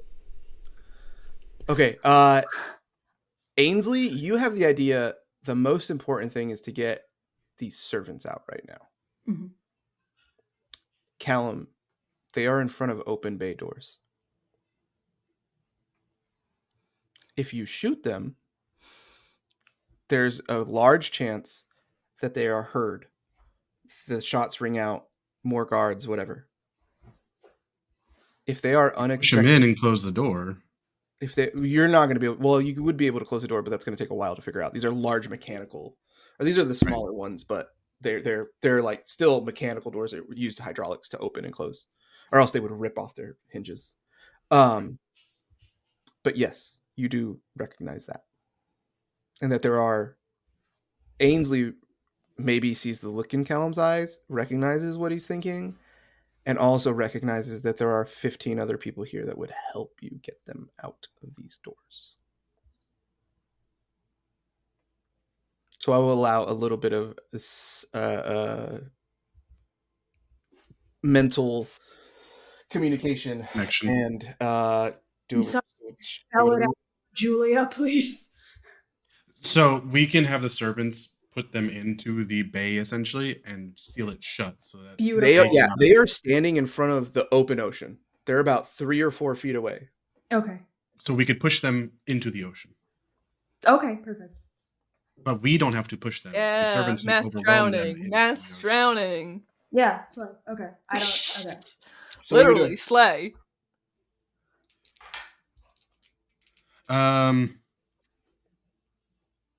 I think if there's like a particularly bad like list for a second, Callum will kind of stumble and have one of the servants catch him Okay. and like Give me whisper that to them. perfect. Give me a.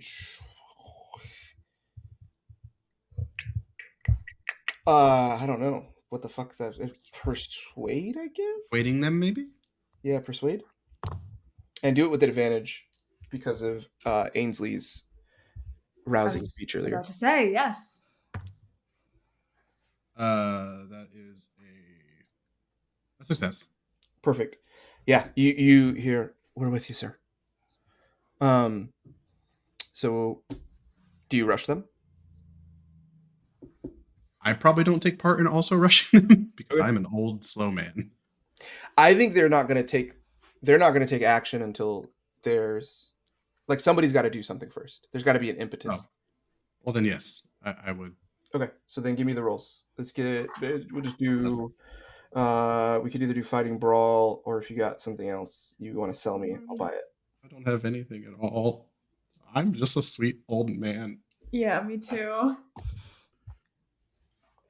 who rolled Wait, a what is this for? success. They're So we're rolling to good. try to catch them off guard. Oh shit. Okay, I zoned out a little bit. Mhm. Yeah, I rolled a 20, so a success on a fighting brawl. Perfect. What do you got, Ainsley? Oh, I assumed we wouldn't have wanted me to roll brawl, but I can. I've got a busted wrist. I can't do much. That's an 89. That's not. Okay. Yeah. The other one like wasn't really paying attention to this whole interaction. Elliot, you is like not face to face anymore, but like sort of in this man's personal space a little bit. Yeah. That causes when Ainsley goes to try to push him, a very natural reaction when you've never really engaged in physical or initiated physical contact is to go softer than you think you need to. Yeah. Kind of like tumbles into you and then more falls on this guy.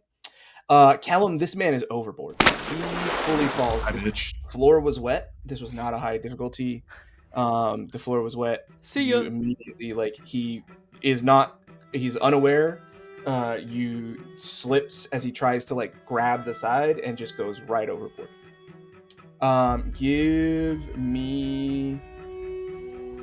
It would have to be a fumble, but give me a athletics or no, sorry, not athletics. Give me a dodge to make sure that you don't end up following him. I'm good. That would be a bummer. Now. He is going. The guard that Ainsley tried to push is going to try to throw Ainsley overboard. Fuck. No! Oh, fuck. You know, if I had a nickel for every time that Julia has been almost thrown off of a boat, that fucking face. I'd have 2 nickels. Look at that face. This is a 1. No! A 7. Wait. Do I roll anything? You can dodge. Yes, please. Have to dodge. You can either dodge and take it straight, or I will give you the opportunity to roll at advantage and then still push if you want to try to instead have this man go overboard. Yeah, why wouldn't I do that? You essentially have the chance for 3 dice. Yeah, let's do. What are we, Fight dumb? ball. Christ. Come on. What is this? This is brawl or this is what? Brawl. This is dodge. Dodge. You just Everyone take 1 pray to die. whatever Dodge deity you just pray like to. slip away from him. Oh, Christ. Instead, try to like judo throw him and use like his Oh, momentum. brawl actually I'm is a better so number. Okay. anxious right now. Okay, It's gonna be I have hilarious. advantage. I have advantage. With double I'm so advantage. anxious right You have double advantage. Roll a 1. 2! Yeah. Yeah. You feel the fear. This not the same, but it's like almost like a PTSD response of re-triggering that, right? Of seeing this man go and feeling the edge, like that sixth sense we have, right? Of like no railing there. And as you think about that, you think about this guy is just another person who tried to take Tom from you and make him do this exactly to you. And Ainsley finds out that their flight or fight response is not flight. You're a flightless bird. And instead hip drops and uses this guy's momentum to throw him over. Yes. You've just triggered my fight or flight response, and I am I'm a a flightless flightless bird. Okay. Shut up. I To the box. threw up a little bit in my mouth. Okay. To the box. Yeah. Okay. Let's do it. You guys open the box. Before they continue with this, I just want to kind of have like a word with Callum, just like, Mr. Agnew, I know we did not know each other for very long aboard the boat. I'll say at this point, Ainsley, you're also like, all right, now you guys got to go. Everybody get out. Yeah. To the servants. To the servants. Your bravery has been an inspiration to me upon the boat, and I'm very grateful to have met you. And your acts will be remembered and not go unnoticed. It's been an honor, Mr. Bagner. All right. All right, let's bust this shit open. Say the words. Give me, Elliot, an idea roll just to give like how well you remember this stuff.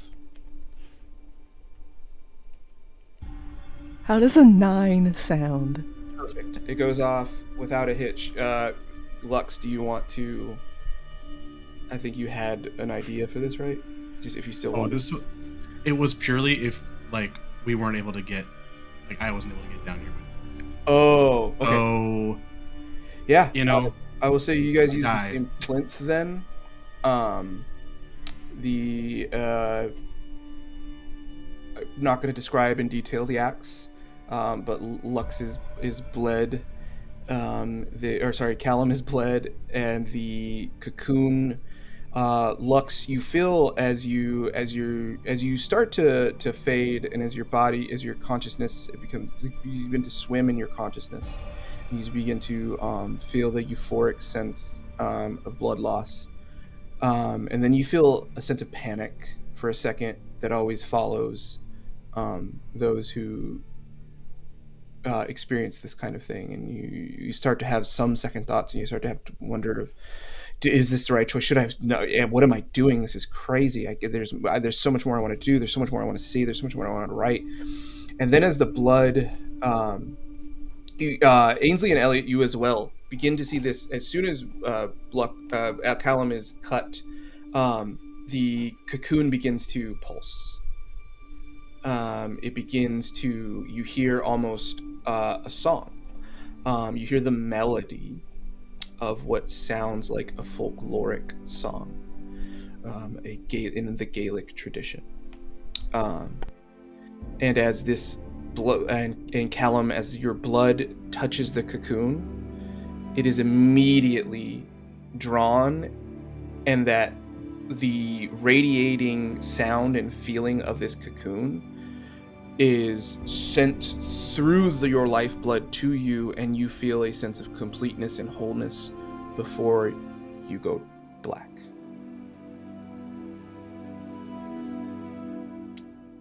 But you're not gone. It's just black. And it's tight. It's too tight. You feel as though you are growing. You feel as though you are trapped. And as you punch out, Ainsley and Elliot, you see an emaciated corpse. Skin and bones of a human skeleton that looks long, and it was folded into this like maybe 3 or 4 foot in diameter, like sized cocoon. And it's sort of like unfolding out. The legs first, one, plop, plop, plop. The other one, plop, plop, plop, crack, crunch, rip, tear.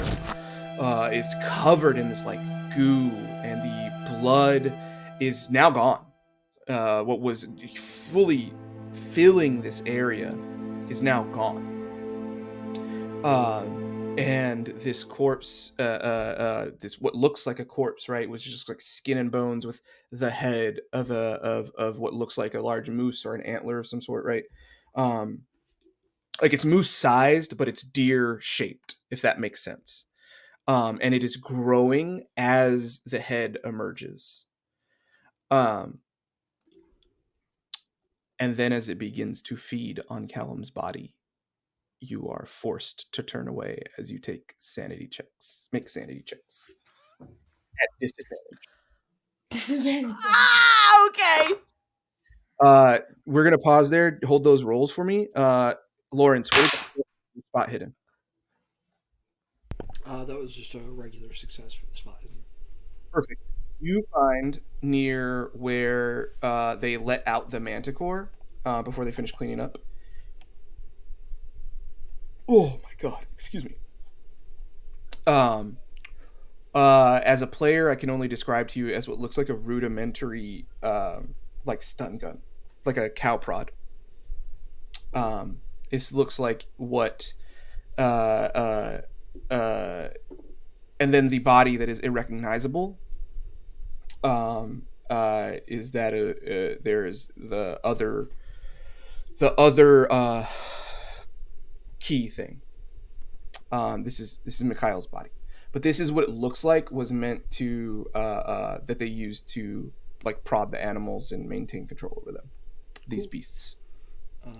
And then the other things you see are, you see this before because of that spot hidden. The servants are doing a very good job of it, but those guards are trying to come back down and fight through. Like they're trying to hold them off and like, oh, sorry, tripping them and like, but making it look like an accident and like all this stuff. And they're like trying to argue with them to like hold them off. But you got about a round before they come.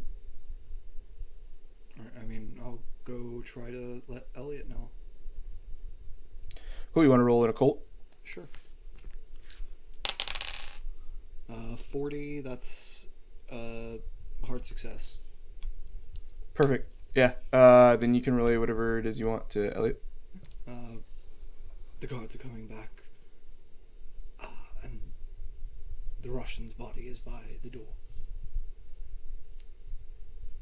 There's some form of weapon against these things there. Control.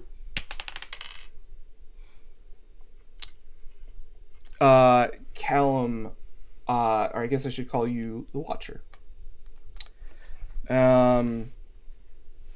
Your mental stats are going to be the same. I have your physical stats. So I as well need you were sort of moving, like many youngly or newly birthed animals, purely off instinct. Bambi on ice. You just know you need to feed. And if Elliot and Ainsley did not have to look away, they would see that with every piece of flesh consumed, the muscular, skeletal, your muscles are filling out. You are growing with each piece as you consume it. But I need a sanity check as well at disadvantage to see how much Lux or how much Callum holds on to the humanity in them. I passed. I rolled a 49. Cool. You're not sure why, but you know that these are your friends. You know that you're not supposed to hurt them, that they're not here to hurt you. Twinks are friends, not food. Tweaks are friends, not food. Except when they're food. So you continue to do that. Ainsley and Elliot, what were your sanity checks? 81. 55 on a 65. Elliot just keeps Elliot's taking L's in sanity. Ainsley passed. Elliot, roll 2d6 for your sanity. I already did. God. I lose 7 sanity. My sanity is now Jesus. at 6. It's now at 60. I'm fine. I'm okay. I'm a little out there, but starting at 70, now at 60, I'll take it.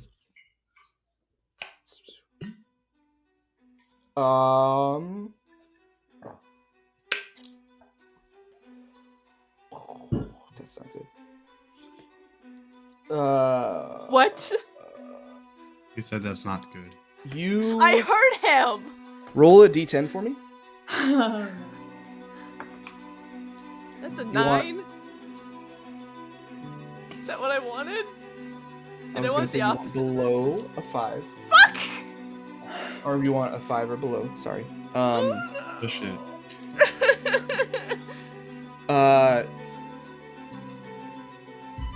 You experience an uncontrollable bout of madness, and the person nearest you that is inclined to violence. And if you were above 5, you would have went towards the civilians and guards. And you were above 5, so Ainsley. I'm so sorry, Julia. You so much. almost throw up. You feel yourself catch it. You control your breath. You center yourself, and as you look up, Elliot is aiming the gun towards you. What? Elliot, what are you doing? Harrington, if you would like to use your ghostly powers to press the gun away, or hold Ainsley in spot, whatever, however Lawrence Dealer's would choice. like to Dealer's interact. choice. Do the first one. Nah. or can stand by and watch. I can't hear. You're muted, I think. I'll try to knock the gun away, sure. That's a failure. Okay. I would like to dodge. Do I get anything in this moment? I will say in the next round you will be able to. You are still too That's weak fine. to really do anything. Okay. Elliot, give me that attack at disadvantage, Okay. and Ainsley, give me the dodge. God. Okay. So it says half dex. Oh. So Correct. Well, here's the Okay. thing. It's 25% chance for me to succeed on this anyway. So Julia, Yeah, because your hand is hurt. So. my hand is hurt and I'm shit with guns. I wonder why.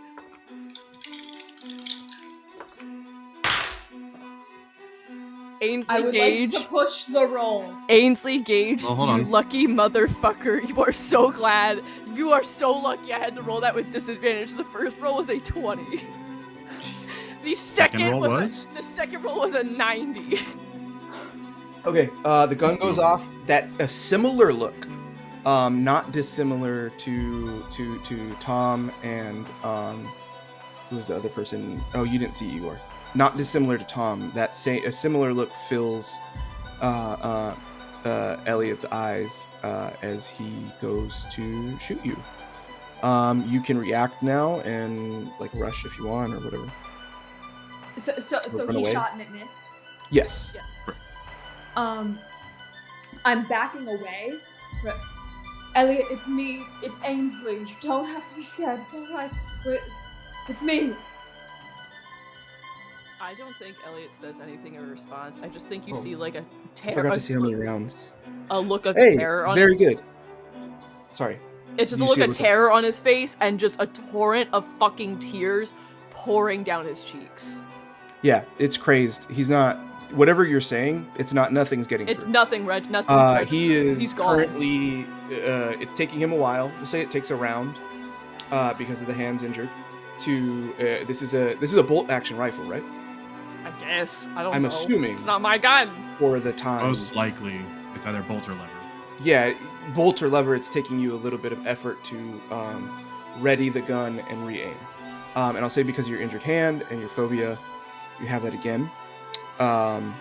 You now have another action, Ainsley. While they reload, you can do whatever you want to do. Do we You can need rush to do them. anything else here? You can rush Elliot to try to restrain him. You can. Oh, and now the Watcher, you can move as well, if you want to interact with this. This is confusing because you can't remember these people's names, but they're good people. So it doesn't make sense to you why one is shooting the other. But you do know that they shouldn't be hurt. They shouldn't hurt each other. So we. Also, Lawrence, if there's anything you want to do to interject, you have a round and a half. Is there anything else that needs to be done to move the goal forward? No. This is the goal. This is Okay. the Watcher. For all of the other things, essentially, this is like your guys' like silver bullet. Okay. The Watcher's going to be Then- able to handle anything else behind those doors once it is at full strength. Okay, then I'm just gonna try to. I don't know about wrestling the gun from him. I think I'm gonna try to get behind Elliot if I can, Mm-hmm. and just. It's all right. I'm your friend. It's just. It's all right. I'm gonna look at the Watcher what and do see. you- I'm gonna try to look at the Watcher and see if I think it sees me. No, No, I okay. can't see into the ethereal. Okay, just checking. It is it is a protector of the natural world. I mean, I'm a ghost. I don't know how natural that is or how. Yeah, no. I'm just Oh, giving you fair question. as a player, giving you Yeah, the. I got you.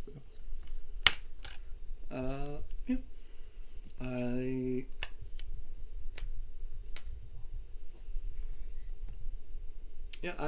I'd love to roll something to see if I like understand fully that the Watcher, reason we've brought the Watcher here is to kill those monsters, or if it's to stop the cultists, so to speak.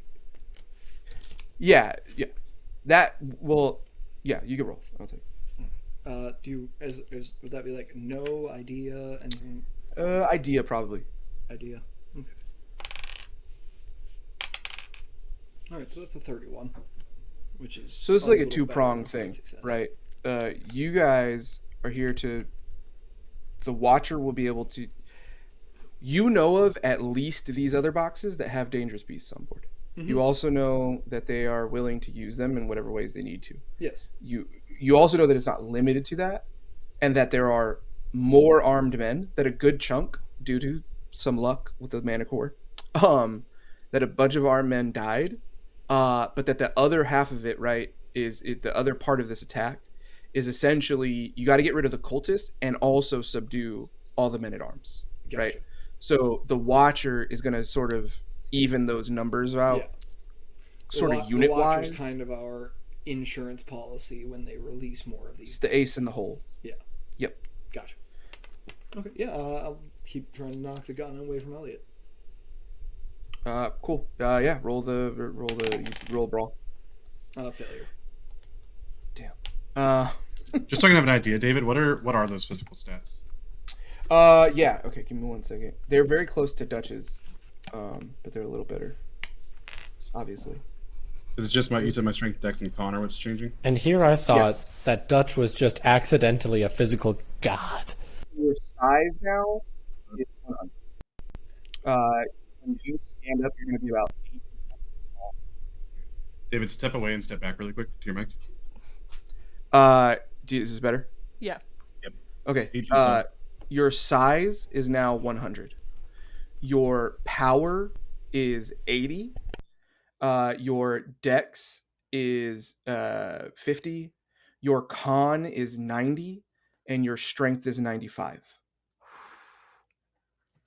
And then for attacks, you have one. You can attack 2 times per turn. So you have your claws that do 2d6 plus your damage bonus, which is a d8, and then you have a bite that is a d8 plus your damage bonus, and then you have a special move that you can only do once a turn, and is like this is like your dragon breath equivalent, right? You got to roll to recharge it on a d6.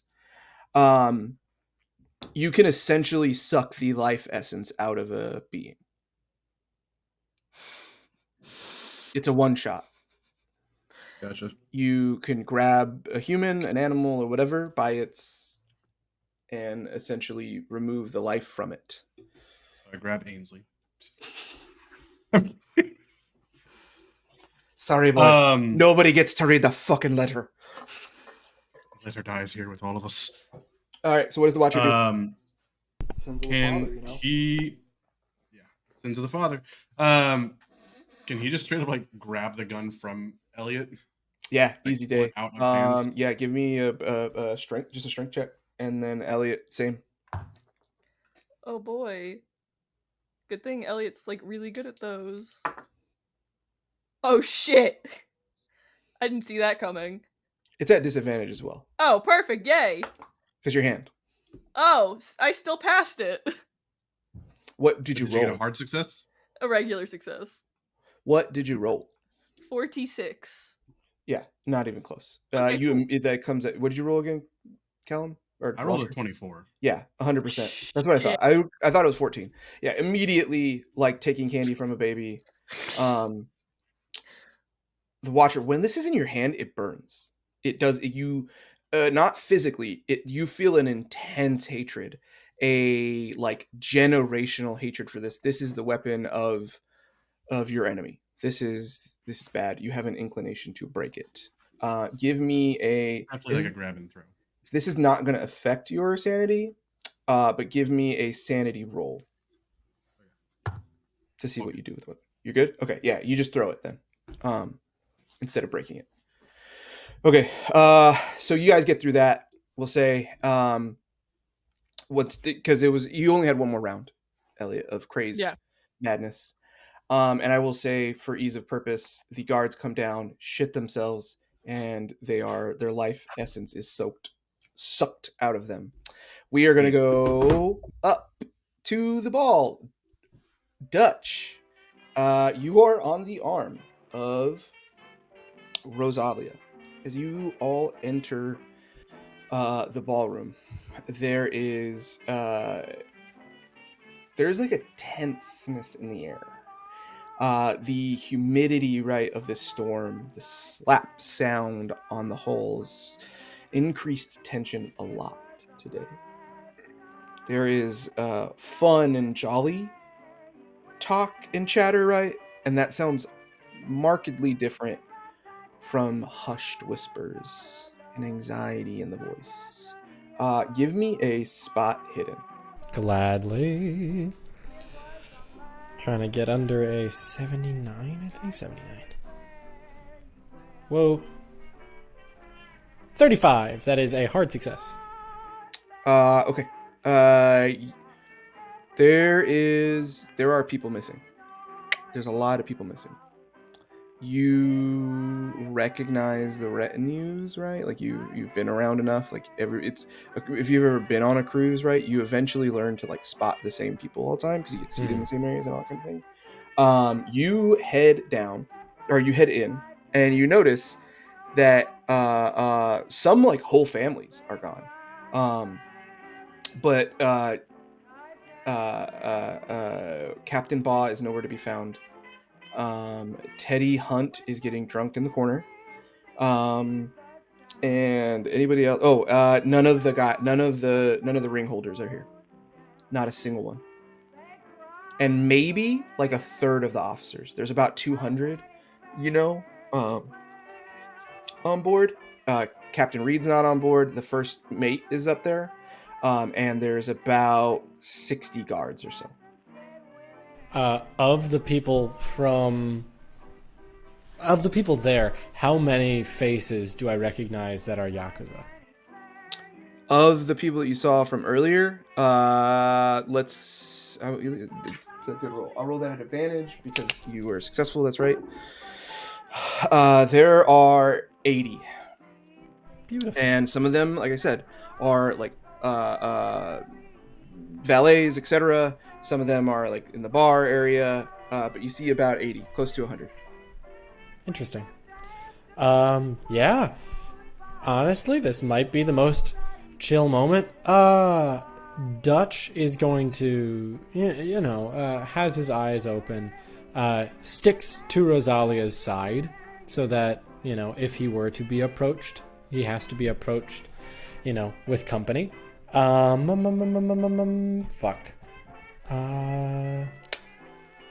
Yeah. I think right now Dutch is schmoozing, trying to blend in with the crowd. Is there any particular people he talks to? Anybody he goes around to? Well, I mean, we're gonna gotta go to Teddy Hunt. Gotta go Teddy Hunt, cuntiest man on the boat. Teddy Hunt is holding court with some Italians, and is saying, well, you motherfuckers wouldn't even have tomatoes if it wasn't for America. So your cuisine is all built on lies. I don't give a fucking shit. I prefer Mexican food. It is Italian food with flavor. You know what, Teddy? I could not agree more. Honestly, look, this guy gets it. Y'all Italians, you really do talk a real big game when it comes to your cuisine, but you just have to bow down to the true fucking beauty that is American food, that is Mexican food, honestly. I mean, it's hard to beat any real good taco joint, but I like the tripas.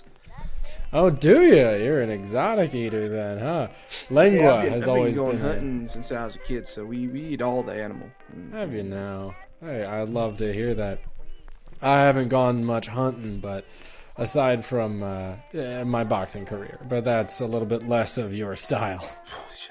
Yeah, and then you guys talk more. You do whatever. Give me a charm roll to see how you land this. Actually, if you want to give the help, Rosalia will do this charm roll. Oh, yeah. Okay. Love to see that. Her charm is pretty low. Yeah, okay, they're pretty high. That's a hard success. Eventually, you guys are chatting, and you're like going about it in this like roundabout way. Rosalia, once like you're sort of alone. Mr. Hunt, time is of the essence, so I'll be very clear. There may be dangerous dealings on board. Can we count on your support to protect the innocents on board if it comes to that?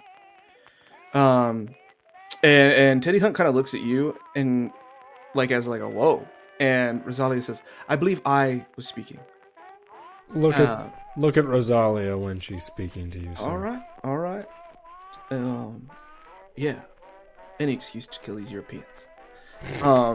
Man is on board, locked and loaded. Jesus. And Dutch, what you see as he like pulls his coat like this is 2 Colt 45s in like a strap holster. God, I wish that wasn't as hot as it is. You guys check in with Captain Baugh. He's like irate about striving into a storm. They should have seen this coming, etc., etc. Where's Captain Reed? He doesn't even know how to secure his own boat, etc., etc. Boss, speaking of, we're in such a dangerous storm, and to be quite frank, we're in quite dire straits on board. How about you help us out a little bit, just in case things go awry? Make sure we get this thing back to land. Well, if Captain Reed had the sense to ask for it, I would gladly give my counsel. There's a litany of things he could have done better, and he's failed at every turn to make them better. Well, to be quite frank, maybe you should step up. You're the naval officer here. I'm not a mutiny. We'll get to land, and then we'll see that. I'll ensure those who prefer smooth sailing know the reputation of Captain Reed. Sure enough. That being said, I have worries as a passenger here, so just in case, I hope you're ready. You hear clink, clink, clink, clink, clink, clink, clink. The first mate is up top on this like large patio and says, "Hello, good evening. I am here in place of Captain Reed. He is unfortunately subdued. There has been some bit of an emergency. We need the following people to follow us." And he reads a list. It does not include Captain Baugh and does not include Teddy Hunt. And then he says, "And if we can ensure that your children are safe, we will take them into our care as well. This business is conducted. Please make your way if your name was called, please make your way out shortly." Rosalia's name was on there, and Dutch's name was on there. However, her mother's name was on the list.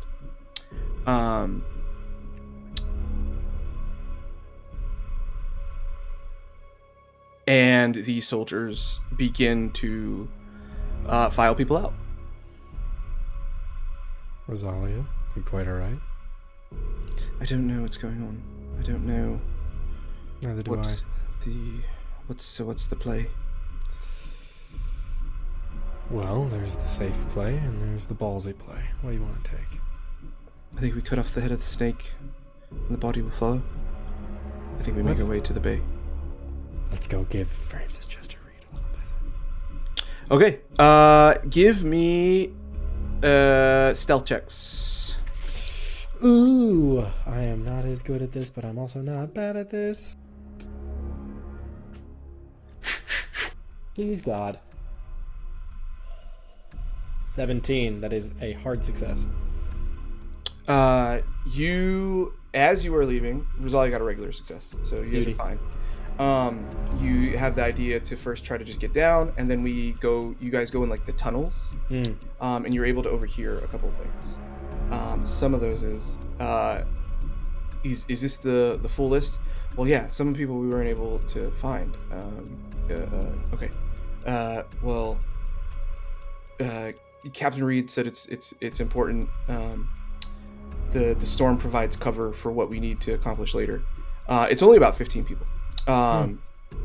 This will give us the cover for the rest of the dead, and make it just seem like it was the storm. So we'll hold these, and we'll have the kids, and we'll be able to take protective custody of the kids. once these families die, and then it also tends to happens to help. The other guy says also happens to help Captain Reed's holdings. Yeah, well, that's just a byproduct. I guess it pays to be the big guy. Evil fucks. Yeah. So what you surmise from that is they are going to use, because the plan was to kill all these people, right? To sacrifice them for their children to come back. Right. They were going to use the storm as cover and kill a few extra so that there was no pattern discernible. So these names were essentially picked out of a list At random. And then Judging? you also hear that they're being escorted down to the bay. Jesus. So that they can be disposed of. Judging by the conversation, does it sound like, can we make the assumption that Francis Chester Reed will be down in the bay? 100%. Perfect. Yeah. Dutch is going to, stay very close with Rosalia, march our way down, and if we can get any view of the bay before entering. Yeah, it looks like, first we'll go to, let's try to do stealth checks for Ainsley, Lawrence, if you want to help, and I will help Elliot. For sure. Elliot. Yeah, perfect. So roll stealth. Yep. Yeah, so I need to make my brawl probably to help with that. I'd like to push the roll. Sure. Wait, By does Elliot taking get advantage on that because they're getting help from? Yeah, you get Lawrence? advantage. Okay. Okay, so I don't need to succeed on anything to get advantage here. An occult roll. Give me an occult. That was so close. That was a 58 on a 60. Just a straight. Perfect. 24. 58 on 60 to 24. Okay. Yeah, Elliot. So this is more about hiding the Watcher, and the thought comes to you. So once you dispose of the guards, you eliminate the other sacrifices. You open the bay doors one by one. The Watcher, as it consumes each one, becomes more and more powerful, and becomes larger and larger. And at this point, it started out about, like I said, at the tip of its antler, about 8 feet tall. It is currently somewhere around 12 feet tall. And whereas it was maybe 200 pounds after it finished consuming Callum, it is somewhere around 500 pounds. It is large steps. It looks like almost like moss is even distending from it. Its skin is this solid gray color. It almost looks like quicksilver. And you guys do your best to fit it in the large crate and are able to close it. And there's a couple times that are close calls, but it remembers your friends. Elliot, you don't need to hide, but Ainsley, you find a place to hide quietly. And once I do, I'm going to open the letter Callum gave me. Perfect. If you want to read that. Ainsley, I was not as honest with you as I should have been. I'm a different man now, but the man that entered this ship is gone. He left when your father died, not by his hand. Your father took mine from me, and I let it fester, and I held on to such hatred that it drove me everything. But it drove me to you, and I'm glad for that. I saw myself in you when I saw the pain. Let it go, lad. Let art come from this all, not more pain. The Watcher series is yours, lad. I never had a son, but if I did, I'd be proud if it were you. If it were you. I'll watch over you. I'll watch over you, Callum Agnew. And we're going to go back in time a little bit into a different space. Callum, you are back in that same field. You're sitting on the stump. The Watcher is sitting across from you. You hear in the distance sounds of strange sounds of beasts crying out or fighting a little bit, and you feel like some small tinges of pain and guilt. And then you start to see in this meadow a few different things pop up. First is a small dog that looks... I don't know that Callum would know the legend of a chupacabra, but you would see a dog that looks like almost maybe flayed, but it's like this gray mottled skin, some like small horns and spinoids down the back, bigger incisors, but it's very gentle. It's not aggressive. It is just kind of loping around, playing. Shortly after that, you're just kind of sitting. Sorry, the Watcher's not there yet. You're just kind of sitting. The confused, sort of covered in blood, feeling these things, processing what just happened. You're thinking about how those two boys, what were their names again? They did something. They needed you for something. You're gonna help save something. And you're feeling these continued tinges and guilts and pains and hearing these animals cry out. And then there's now a large goat with a bright golden fleece. And you're trying to remember it's Elliot Gage, and it's Ainsley Flower. No, not Flower, Fowler. Not Ainsley Fowler. What? And, you know, as you experience this sense of loss, like you're trying to grab at vapors of these memories, more and more of these animals pop up. There's suddenly a large avian creature resting in the boughs of the tree that you're sitting underneath. Very muscular. And then you look up to look at that, and as you look back down, the Watcher's there. He says, Callum. And you have to think for a second. Oh, that's me. I'm Callum. Right. We are nearing the unification.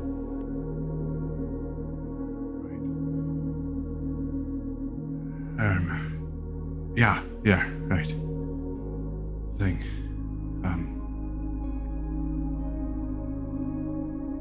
So that's it then. Well, don't think of it as an end. Think of it as a beginning. And as you look into the eyes of the Watcher, it is, for a brief second, you feel like you're falling into like a mandala. Right? It's this like, you sort of get sucked into the blackness, and then the blackness fractures into these geometric shapes, larger and larger. And in all of those geometric shapes in the black, there begins to see reflections of indigenous Inuits, of Aboriginals, of ancient monks from East Asia. There are men that look like they're in colonial garb from the 16th or 17th century. There are maybe 50 to 100, and then seeming more and more as these spaces fracture. And again, this is like all in a split second, right? And you see these faces and these voices split and then come back to one, and you're back out of the eye and you're in the chair. This is not the end, Callum. This is the beginning of a different journey. The world is made up of ecosystems that rely on each other and rely on synergy and cooperation. As Watchers, we embody that. And you will become one with many, within one. to defend the many. Yeah, right. I've always wanted to be a defender, so... We'll have vigilance. From now until forever. But with that, I would like to offer you a gift. As you are now part of us, I can give you an opportunity for what will only be a gesture, but may provide some closure. Is there anybody you would like to say goodbye to? And then suddenly, your childhood friend's sitting there. The one of the boys you were playing in the woods with is sitting across from you. And then in the next second, it's your mother, and in the next, it's your aunt. I think Callum, if they look into themselves, would see. If there was a Callum to still look into, would be able to see that there's maybe one person the Watcher is staying away from, unless Callum asks.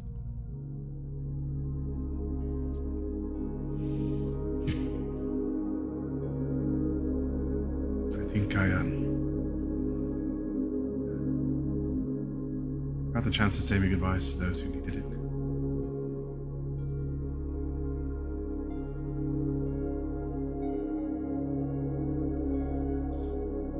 As much as I might like to seem fatter, I don't need to. I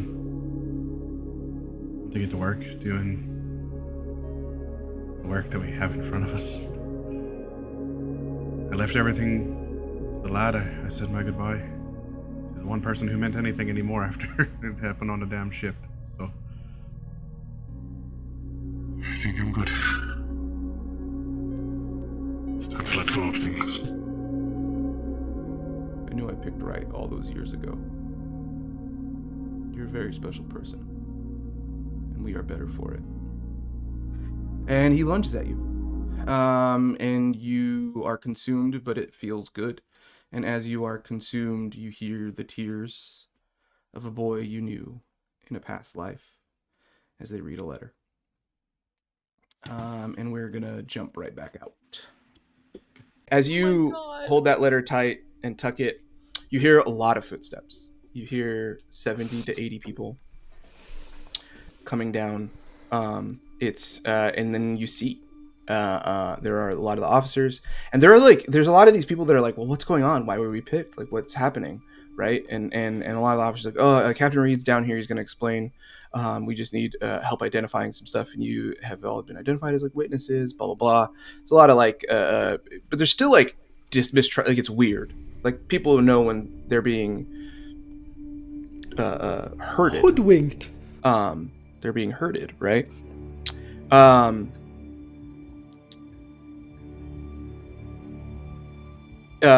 So with that being said, there's like somewhere around 50 or 60 people. They're all kind of waiting around. The officers are waiting. And then you hear, once again, the like large sound. The small doors were open now. You hear the larger doors begin to open. Water is like, mist is spraying in. People are, what the fuck is going on? I demand to know right now. I demand to see Captain Ball. Like, you hear a lot of demands, a lot of irate infuriation. And eventually 12 robed figures come down. There are only 12 left. 12 robed figures come down. And then you hear like a shush. Captain Reed has a heavily bandaged eye, and his other looks like it was attacked by some sort of bird. And he takes his hood off. He's got the noose around his neck hanging down, and says, everybody, I just want to say right now, thank you for your cooperation. This has been one of the toughest decisions I've ever had to make, and I appreciate the sacrifice. We're all seeing this. I appreciate the sacrifice you're making. Yeah, you guys are in the tunnels. You had to incapacitate a couple guards on the way. Is that where Elliot is also? Elliot, you're out in the open. You're supposed to be here. That's what I thought. Okay. And you know You're standing by. You're standing by your crate. Yeah.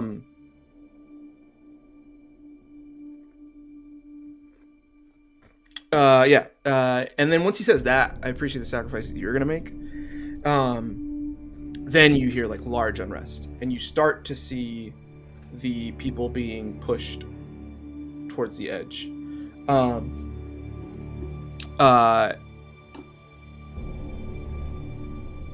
It is 7. It is just before 8. It is like 7:50 something. That is when Tom was given the word to start things off. As it stands, all the beasties are gone. The Watcher is in the crate. And this is the last act of evil that you can either stop or turn around. Or let it happen and then just take out the people. So what does everybody do? You're not getting away with this, Francis. I'm not letting you. What? It's already done. I beg to fucking differ, it is. You're not getting Elliot away says, I beg with to fucking differ. anything. Harrington's right there trying to show Reed his daughter again. God, give me an occult. Roll a hot one right now. We won't pull a hot 1, but we'll pull a hot 6. Yeah, it's not a 1, so he's not going to descend into immediate madness. Yeah. But as he points to, he looks at the guards and says, like, restrain the boy. He's having a fit of hysterics. I think, if I may, it's a different route to his daughter. I remember the cold of the in-between of life and death. Jesus and Christ. He just feels the cold, and hears, Papa, Papa, Papa. Yeah, everybody in the room sees Captain Reed say, Sofia? And you see a chill run through his men. It will be harder for him to rally his men in this scene. Ainsley. From where I'm hiding, could I take the shot? I would love that. I would give you advantage.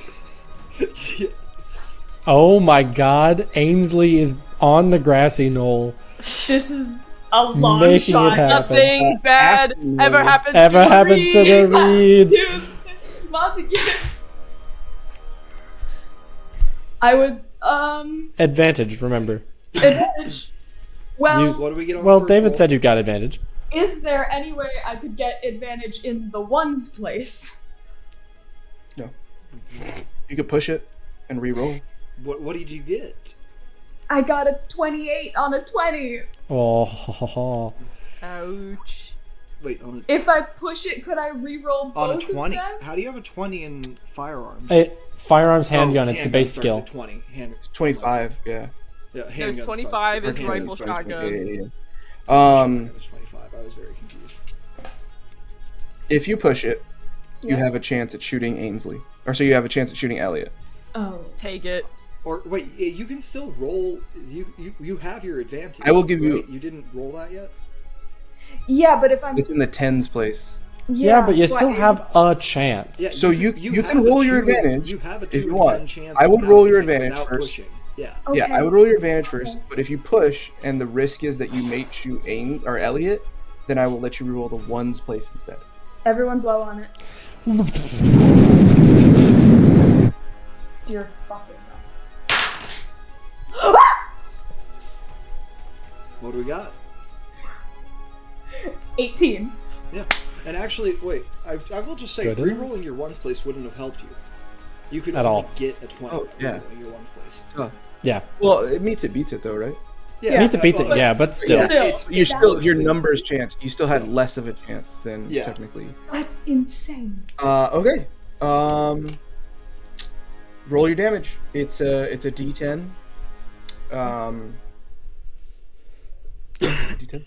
Plus anything or just a D10? No, I think it's for the guns. It's just pistol stand, or is it? It's like a 38 pistol, right? I think it's D10 plus 1. It's just a D10, yeah. 8. Oh shit. Damn.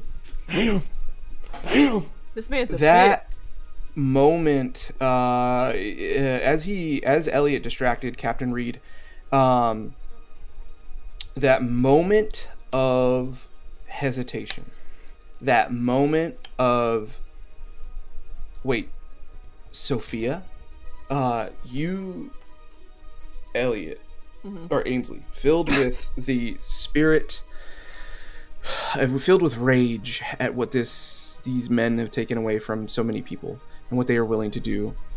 We're gonna clean blow his head off. God. And instead, when he stumbled a little bit and turned, you like fully hit like his face. The bullet comes through and pops out like this can happen with bullets if it hits you the right way. Hits the skull, wraps around, and comes out the side, and he's just like his mouth is useless. He's just full bleeding. His eye looks like it got blown out from the entrance wound. He is a fucking hot mess. Can I use this moment to bust the crate fucking open? Yes. Holy shit. I think you could just tap on it, and the Watcher breaks out from the crate. And they are going to take 2 claw attacks. Nobody's beating that dodge. One of them's close. Let's see. Nope. 89. Nice. The Watcher comes out, 2 claws immediately to the nearest 2 guards that were coming to restrain you. Immediately, like with a swipe, pulls out their jugulars, pulls out their full throats. Part of their neck is just half gone. The bodies, there's not even a time to react, and the bodies should fall. Chaos ensues. Captain Reed is trying to communicate something, and his voice is useless. Gunter has taken a little bit of control of the situation and is telling one of the guards, Go, get the rest! The rest are in the ballroom! Go now! Can I aim for Gunter? I would love that. Amazing. At the same time, I think this is when Dutch comes out and aims at Francis Chester Reed. That's a 14. Yeah, roll your damage. Are you pulling the rifle? Oh, I'm pulling Betty. That's 4d6 plus 2. That's the shotgun, right? The shotgun, yes. Okay, that would require you running up on Gunter then. You gotta get a little bit close. Okay, then what do I have to roll for that? No, I'm just telling you. Oh, okay, I'm just telling you now fine. You're closer to the other cultists. That's all. Hey, Maggie, just because I know you didn't look at the firearms rules basically at all for Elliot, I will let you know Betty can shoot twice in the same attack. Yes. Can I roll again? Yeah. No, one is fine. that's the one. No, you don't roll for both attacks. Oh, you I was gonna shoot and Betty hits. Yeah, and Betty you hits hit, twice. and now you roll 2 damage twice. Yeah. Damn. It's That's basically- 8d6. It's I'm burning my ammo to kill this man. 4, 8, I also- 9, 12 plus 2, that's 14 on the first one. Jeez. Dead in one. Do you want to describe it? You essentially ran up on a man and pulled the shotgun twice on it. Yeah, Or do you want me to describe it? I think Elliot just like as soon as he sees that like Gunter's trying to take any control of the situation, Elliot just like in a moment of pure just like primal instinct just runs up to him and without even like thinking like, holy shit, I'm holding a gun, I am firing a gun at this man, he just like aims for Gunter like square in the fucking chest. One of my favorite films, I'm gonna sound real boomer man here, but Godfather. It has this like really beautiful, well, it's kind of terrible scene, honestly, but both. It's technically brilliant. There's a scene after Michael Corleone loses his father in the hospital, and him and the goon, the henchman that did it with him, as these like assassins were come to kill him, go outside of the hospital to have a cigarette, and the guy can't light it because he's shaking, and Michael Corleone realizes his hands are still. Elliot, you no longer have a phobia of guns. You realize that you can do what's necessary when it's necessary, if you dig deep enough in your reserve. And you calmly walk up to Gunter, turn his shoulder, and make first blast the first blast creates a crater, and the second creates a hole through his sternum and back. And as you drop his lifeless body to the ground, you can keep the shotgun in your hand, but a wave of fear spreads through the other cultists. Who wants next turn? Dutch. Damn. Oh. Can I roll to laugh just actually audibly? That's terrifying. Please. Yes. That's terrifying. Please. Occult, yeah. God. So good. I'll give you advantage. Yes! I'll take it. We could get better. We could get better than an extreme success. Jesus. Yeah, we get a crit. We did not, but it's still an Damn. extreme Okay. success. But that's hype. We started at an Unmistakable 11. sound of what you know now as Lawrence's voice echoes through this hall, over the storm, over the thunder. Dutch recognizes this laughter specifically. That is true. Yeah, from our first night, and that is objectively fucking horrifying. Yep. I love it.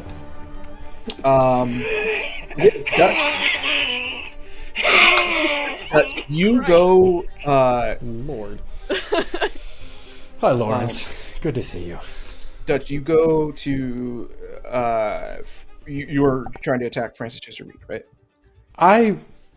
It's either I'm between two things. It's either pull out the gun and make him stop, or just hit him as hard as I fucking can and watch his limp body effectively run out into sea. I think when you go to pull out the gun, Rosalia says, "Captain Reed is mine." What a woman! If I could dress yes, at the knee and pulls out this fucking massive gun. Can I steady her aim? Can I do the shitty straight man thing at a firing range? Oh no, she is going. Or is she just going for it? Dress so that she can pursue Captain Reed. Oh, beautiful. Then Dutch is going to put on the brassies. God, you're fucking attractive, and is going to find the nearest guard and bludgeon his skull in. Roll it. Make a grit check. All the guards have a dodge 35. So that is fine. As long as you have if you have a hard success, they don't even have a chance. Extreme. Yeah. You fully remove a man's jaw from his face. As you are using the momentum, and he's trying to fight off, and he's torn between defending Captain Reed, but these guests are providing cover. And in the moment of hesitation, just grab his lapel, cross, and it's just straight off. A full shift over. Yep. And he drops to the ground. I'm gonna roll first. Jesus Christ. Dutch is never gonna die now. That's not good stuff. Dutch is living forever. He rolls at way disadvantage. The only people who died on this cruise were the old men. Okay. What's hilarious is that Dutch has also never failed us. Does not see Rosalia coming. God, yes. Rosalia comes up. He is holding his jaw, and he's trying to turn to someone. And you see a lot of the other cultists, some are moving past others that like are like moving away. They're just sort of like disgusted, horrified, but what they're seeing, holy shit. 23, which is lucky because she only has a 35. I think it makes sense that she would have shot some guns, but is not like proficient with for sure rifles and stuff. She was there on the hunting trip. Yeah, like every once in a while, right? Like, oh, do a little shooting competition. She'd blow out Ainsley every time. Jesus Christ. The poor choice of words. Yeah, you see this very large gun rise up and remember he has this like shepherd's crook in his hand, and other has this like scythe, and he's like steadying himself as he's like staunched the bleeding a little bit, and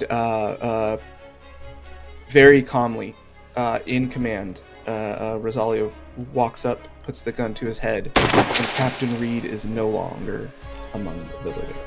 Good. I'm gonna roll essentially a morale check. I don't know. Morale's pretty high for us right now. We're all we're fucking it up. sailing. Y'all, don't jinx it. Shut up. The cultists begin to coalesce. You see a very round, thick figure heading towards you, Dutch. Good. Gunter Gunter's is dead. dead. Is Oh, dead. it's Bruno Cavalli. Bruno Cavalli is headed towards you. Oh, good. And then dead. God, what a fucking checklist to go Sorry, through. my list. Yves Bouchon. The fucking French. Was one of the last gold rings. Attempts to grab the crook and the a scythe. Do I see a baby? No. Okay. Tonight is not that night. Okay. That is We're fucked early. up, right? Okay. That is super fucked up, and I wanted that as a possibility. I wanted to get nowhere near explaining that. Okay. Yep. Cool. Fair. Holy shit. Thank God. Ainsley, what's your dodge again? Holy shit. My dodge? No, or sorry, Elliot. I keep doing that. I'm really sorry. Oh, my dodge is a Yeah. 60. Why are you asking me this question? You take. Don't I get to roll? No, that was special because he was saying he's gonna fight like a boxer. Your dodge is what your roll is usually. Wait, no, you roll dodge for degrees of success. It's a stat. You can. Use Oh that yeah. So the roll dodge. So he has an extreme success. I'll put it at that. So we'll see what you get. So you would need Crit. Just crit. Just roll a 1. You need Can to crit. I Well, assist by taking the shot?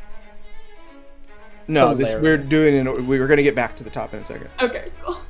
Hilarious. I'm not gonna push it. That's a 44. That's still a regular success.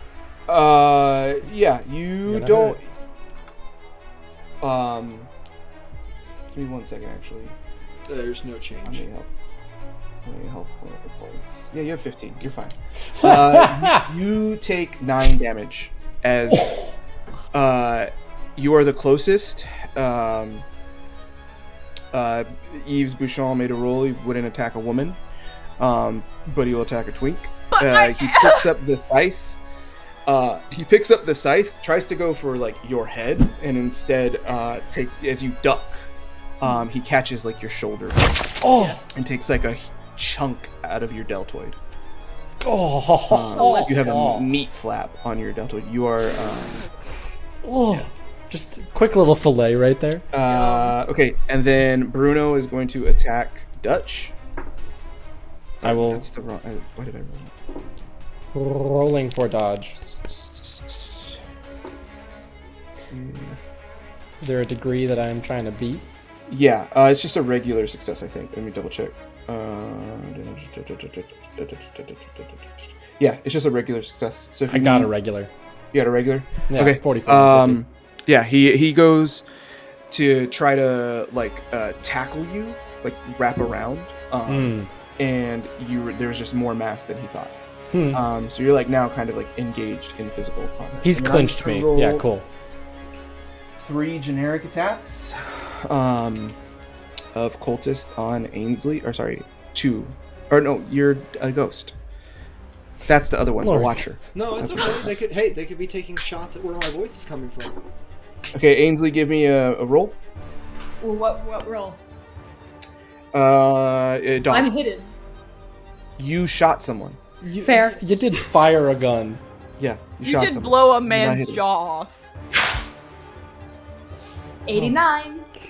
Okay, you take 7 damage. Oh. Okay, how do I calculate that? Where does that... Up at the top of the sheet. You should have 15, I think. I think you guys all have 15 health points. Up at the top of the sheet, it's next to size. 12. Holy shit. Okay. How much is it? 7. 7? Okay.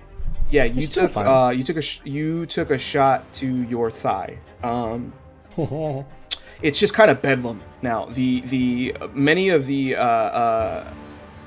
guests or the people are fighting back, but these officers have guns, and so this would have been way worse if they didn't. Right? Those morale checks, those rolls really help you guys out. These are people who are being occupied.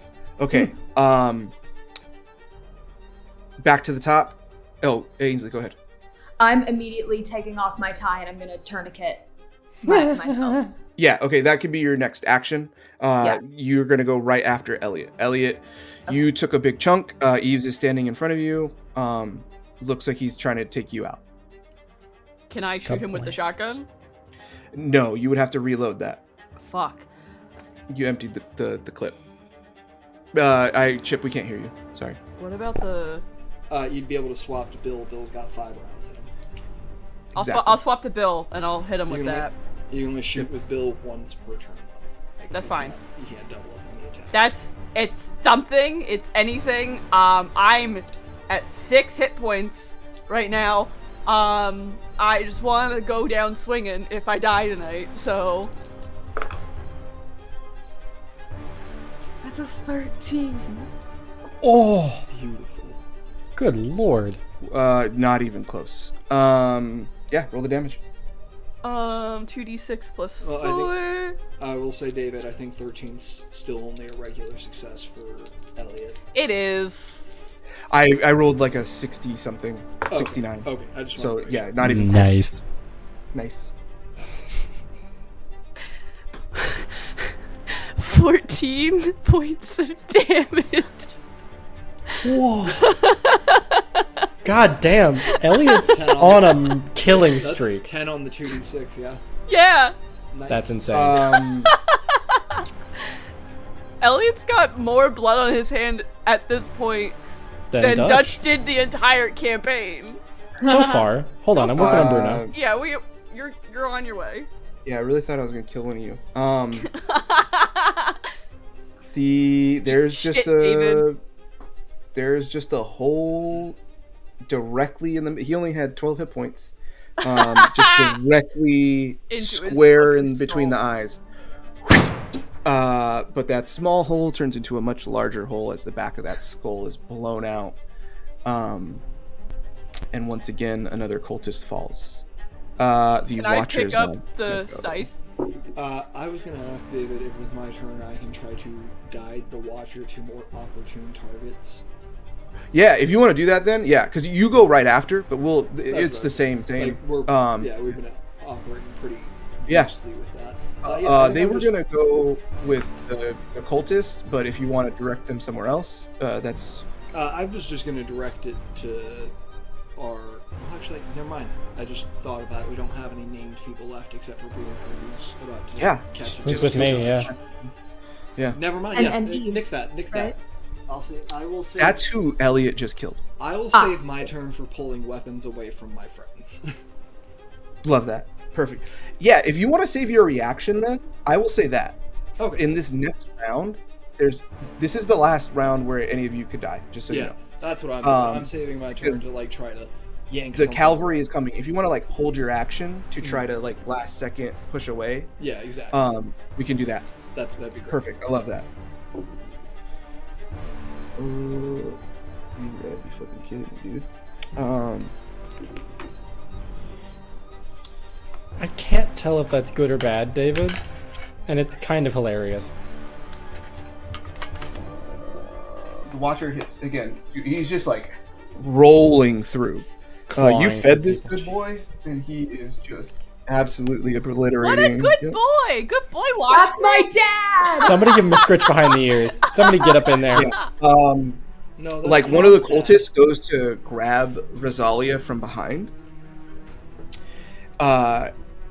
And the Watcher just as he's like going to step up onto this plinth, right? As he came out from the box, has stepped up onto this plinth where all the goes to pull down this person, and then puts their other hand as they step up and just fully rips them in half from the shoulder apart, and then uses the half that they have their hand around their neck to smack a different cultist out of the ship, out of the open bay doors. That's my dog.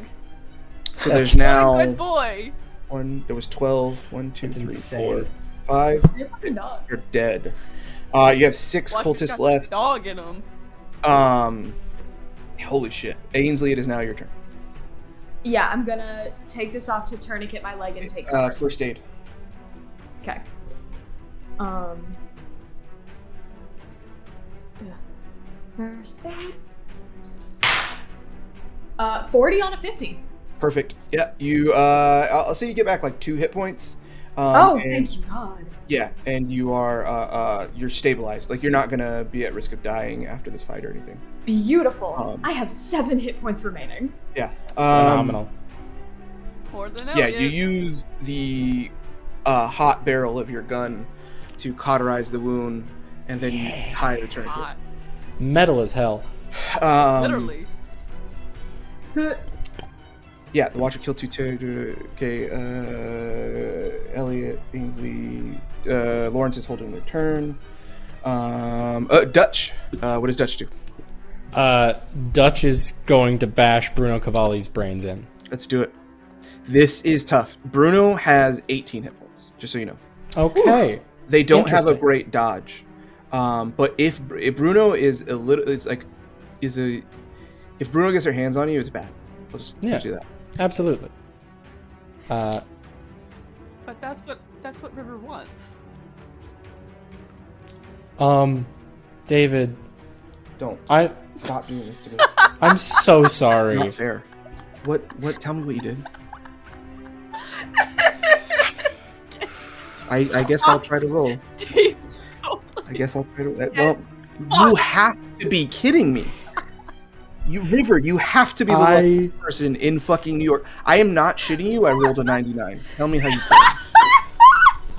can. Dutch, Jesus fucking Christ. David, Dutch could still roll all ones. And it would I could roll all ones on damage for his crit die. This is the last time that it matters. The next round, I told you guys at the top of the round, this is the last round. Yeah. True enough. Tell me what you fucking do. So, Bruno has gone for like a tackle and is like shoulder in Dutch's stomach. Yeah, it feels like he's gonna like if he was gonna have a fucking turn, would have tried to just like squeeze you. Yeah, for sure. Dutch is going to reach down and grab this man by the throat. I'm gonna take some liberties here. If this is not physically possible, tell me. But he is going to full one-hand this man up in the air and let him drop. Just raw uppercut into his jaw and hopefully knock his fucking block off. Yeah, fully like jaw's dislocated, his neck is broken from the force of the whiplash from falling to the punch. Yeah, he's fucking dead. Congratulations, River. I love you and I'm so sorry, but I'm not. Okay, now Rosario go. There's only 5 left. Good lord. That's a 10. Jesus Christ. Sorry, I gotta stop using these dice. They're really hard to read. Oh my god. Yeah, Rosalia kills another fucking cultist. There's 4 cultists left, but there are 2 officers. Everybody's gonna get 1 attack still. Oh my This is a little god, I'm dangerous. dying. This is insanity. But we have the Dying. silver. Lawrence is standing by. The ghost of Lawrence is standing by. Okay. Thank god. To fuck some shit up. Please. This is for Dutch. 49. That is a success. Give me give your dodge roll. Okay. Okay, so it had to run out sometime. That was a 99. Perfect. I'll say with that fumble, this. It is a 50. Yeah, it is absolutely a fumble. Yeah, I will take a. How do I want to do? Give me some extra. I'm down for it. If this is how Dutch goes, it's fucking sick. Yeah, he got to kill some fucking fascists. He's good. Okay. Honestly, living the dream. Yeah. I killed a Russian. I killed a German. I killed a Frenchman. Yeah, these were just a D6. Oh no, I killed an Italian. You killed a Frenchman. And I killed a German. We'll do 2 D6 because you were admiring your work. Streaming Rainbow loves everyone. True. Streaming Rainbow loves everyone except for fascists. Nazis. Except fascists. Except for fascists. And the French. Yeah. That's getting cut. You take 9 damage. Solid. Okay, I have 3 hit points left. Okay. Yeah, you're just kind of like solid. admiring your work a little bit, and it looks like a shot that wasn't even aimed for you, which is why you didn't dodge it very well. It actually ricochets up off the floor and shoots into your hip area. Oh, yeah, Jesus very fucking Christ. debilitating. Okay, this is now for This is for Elliot. Nope. Oh, thank god.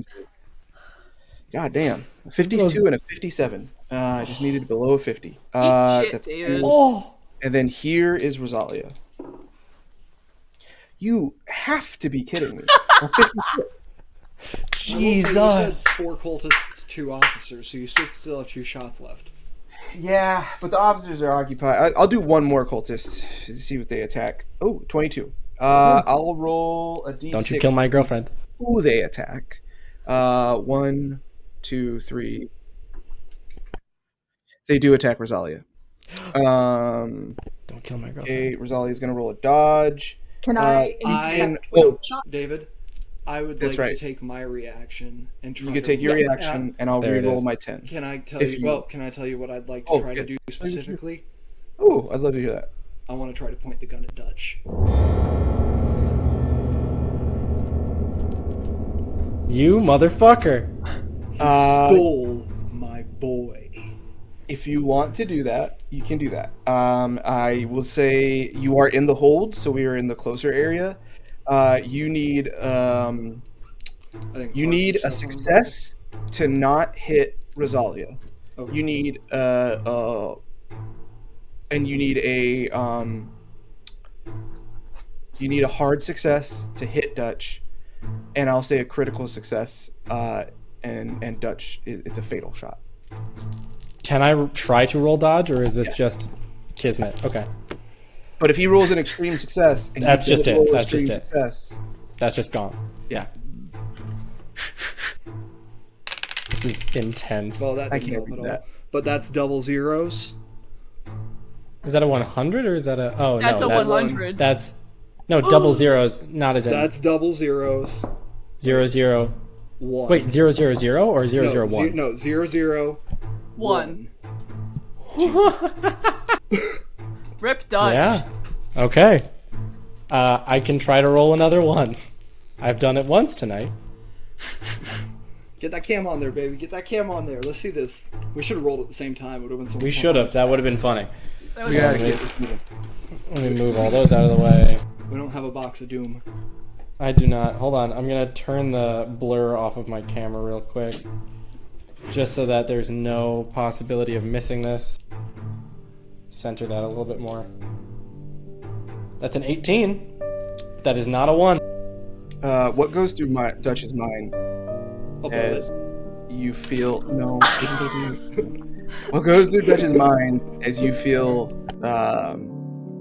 joy first and adulation as like, yeah, they'll be down here any second, and we're cleaning house, and then you feel heat rip right through your ribs, right through that 4th and 5th rib.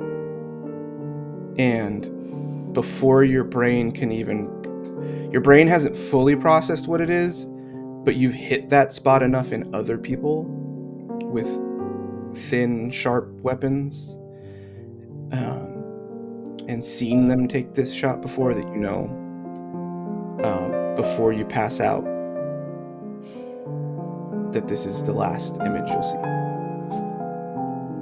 Dutch goes from this moment of pure, raw, battle euphoria. This is how this is the flow state he hits in a boxing match. He is moments away from a championship belt. And he feels that heat. And the hip shot already had him staggered, probably down to one knee. It wasn't. You got up. Yeah, you had got up from that wound, and that's when it hit you. Absolutely.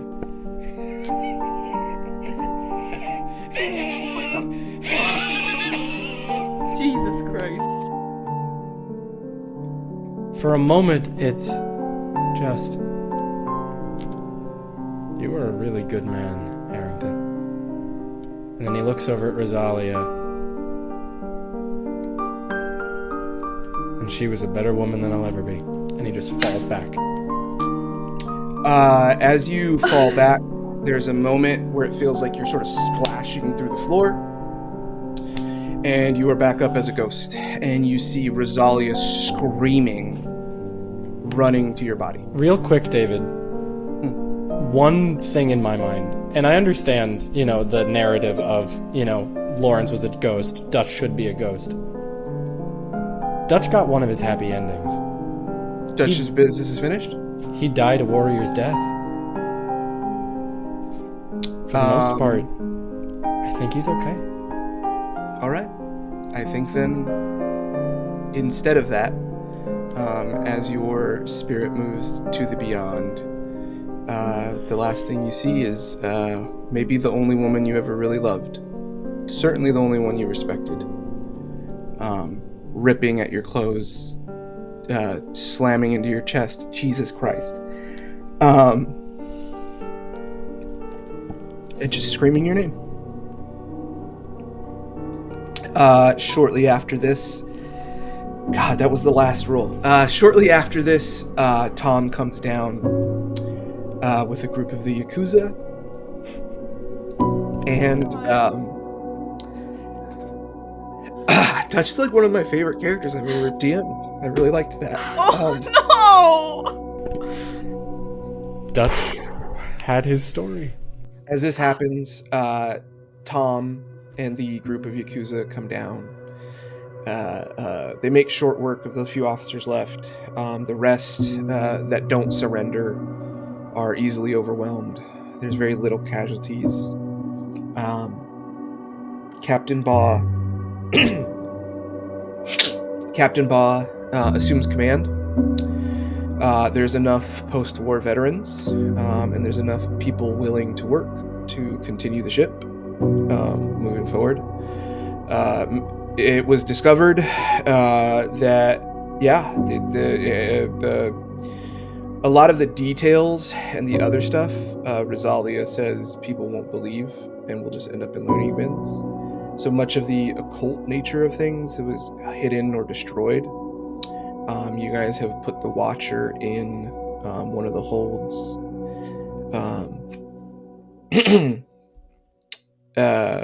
Ainsley, Elliot, you are recovering from your wounds.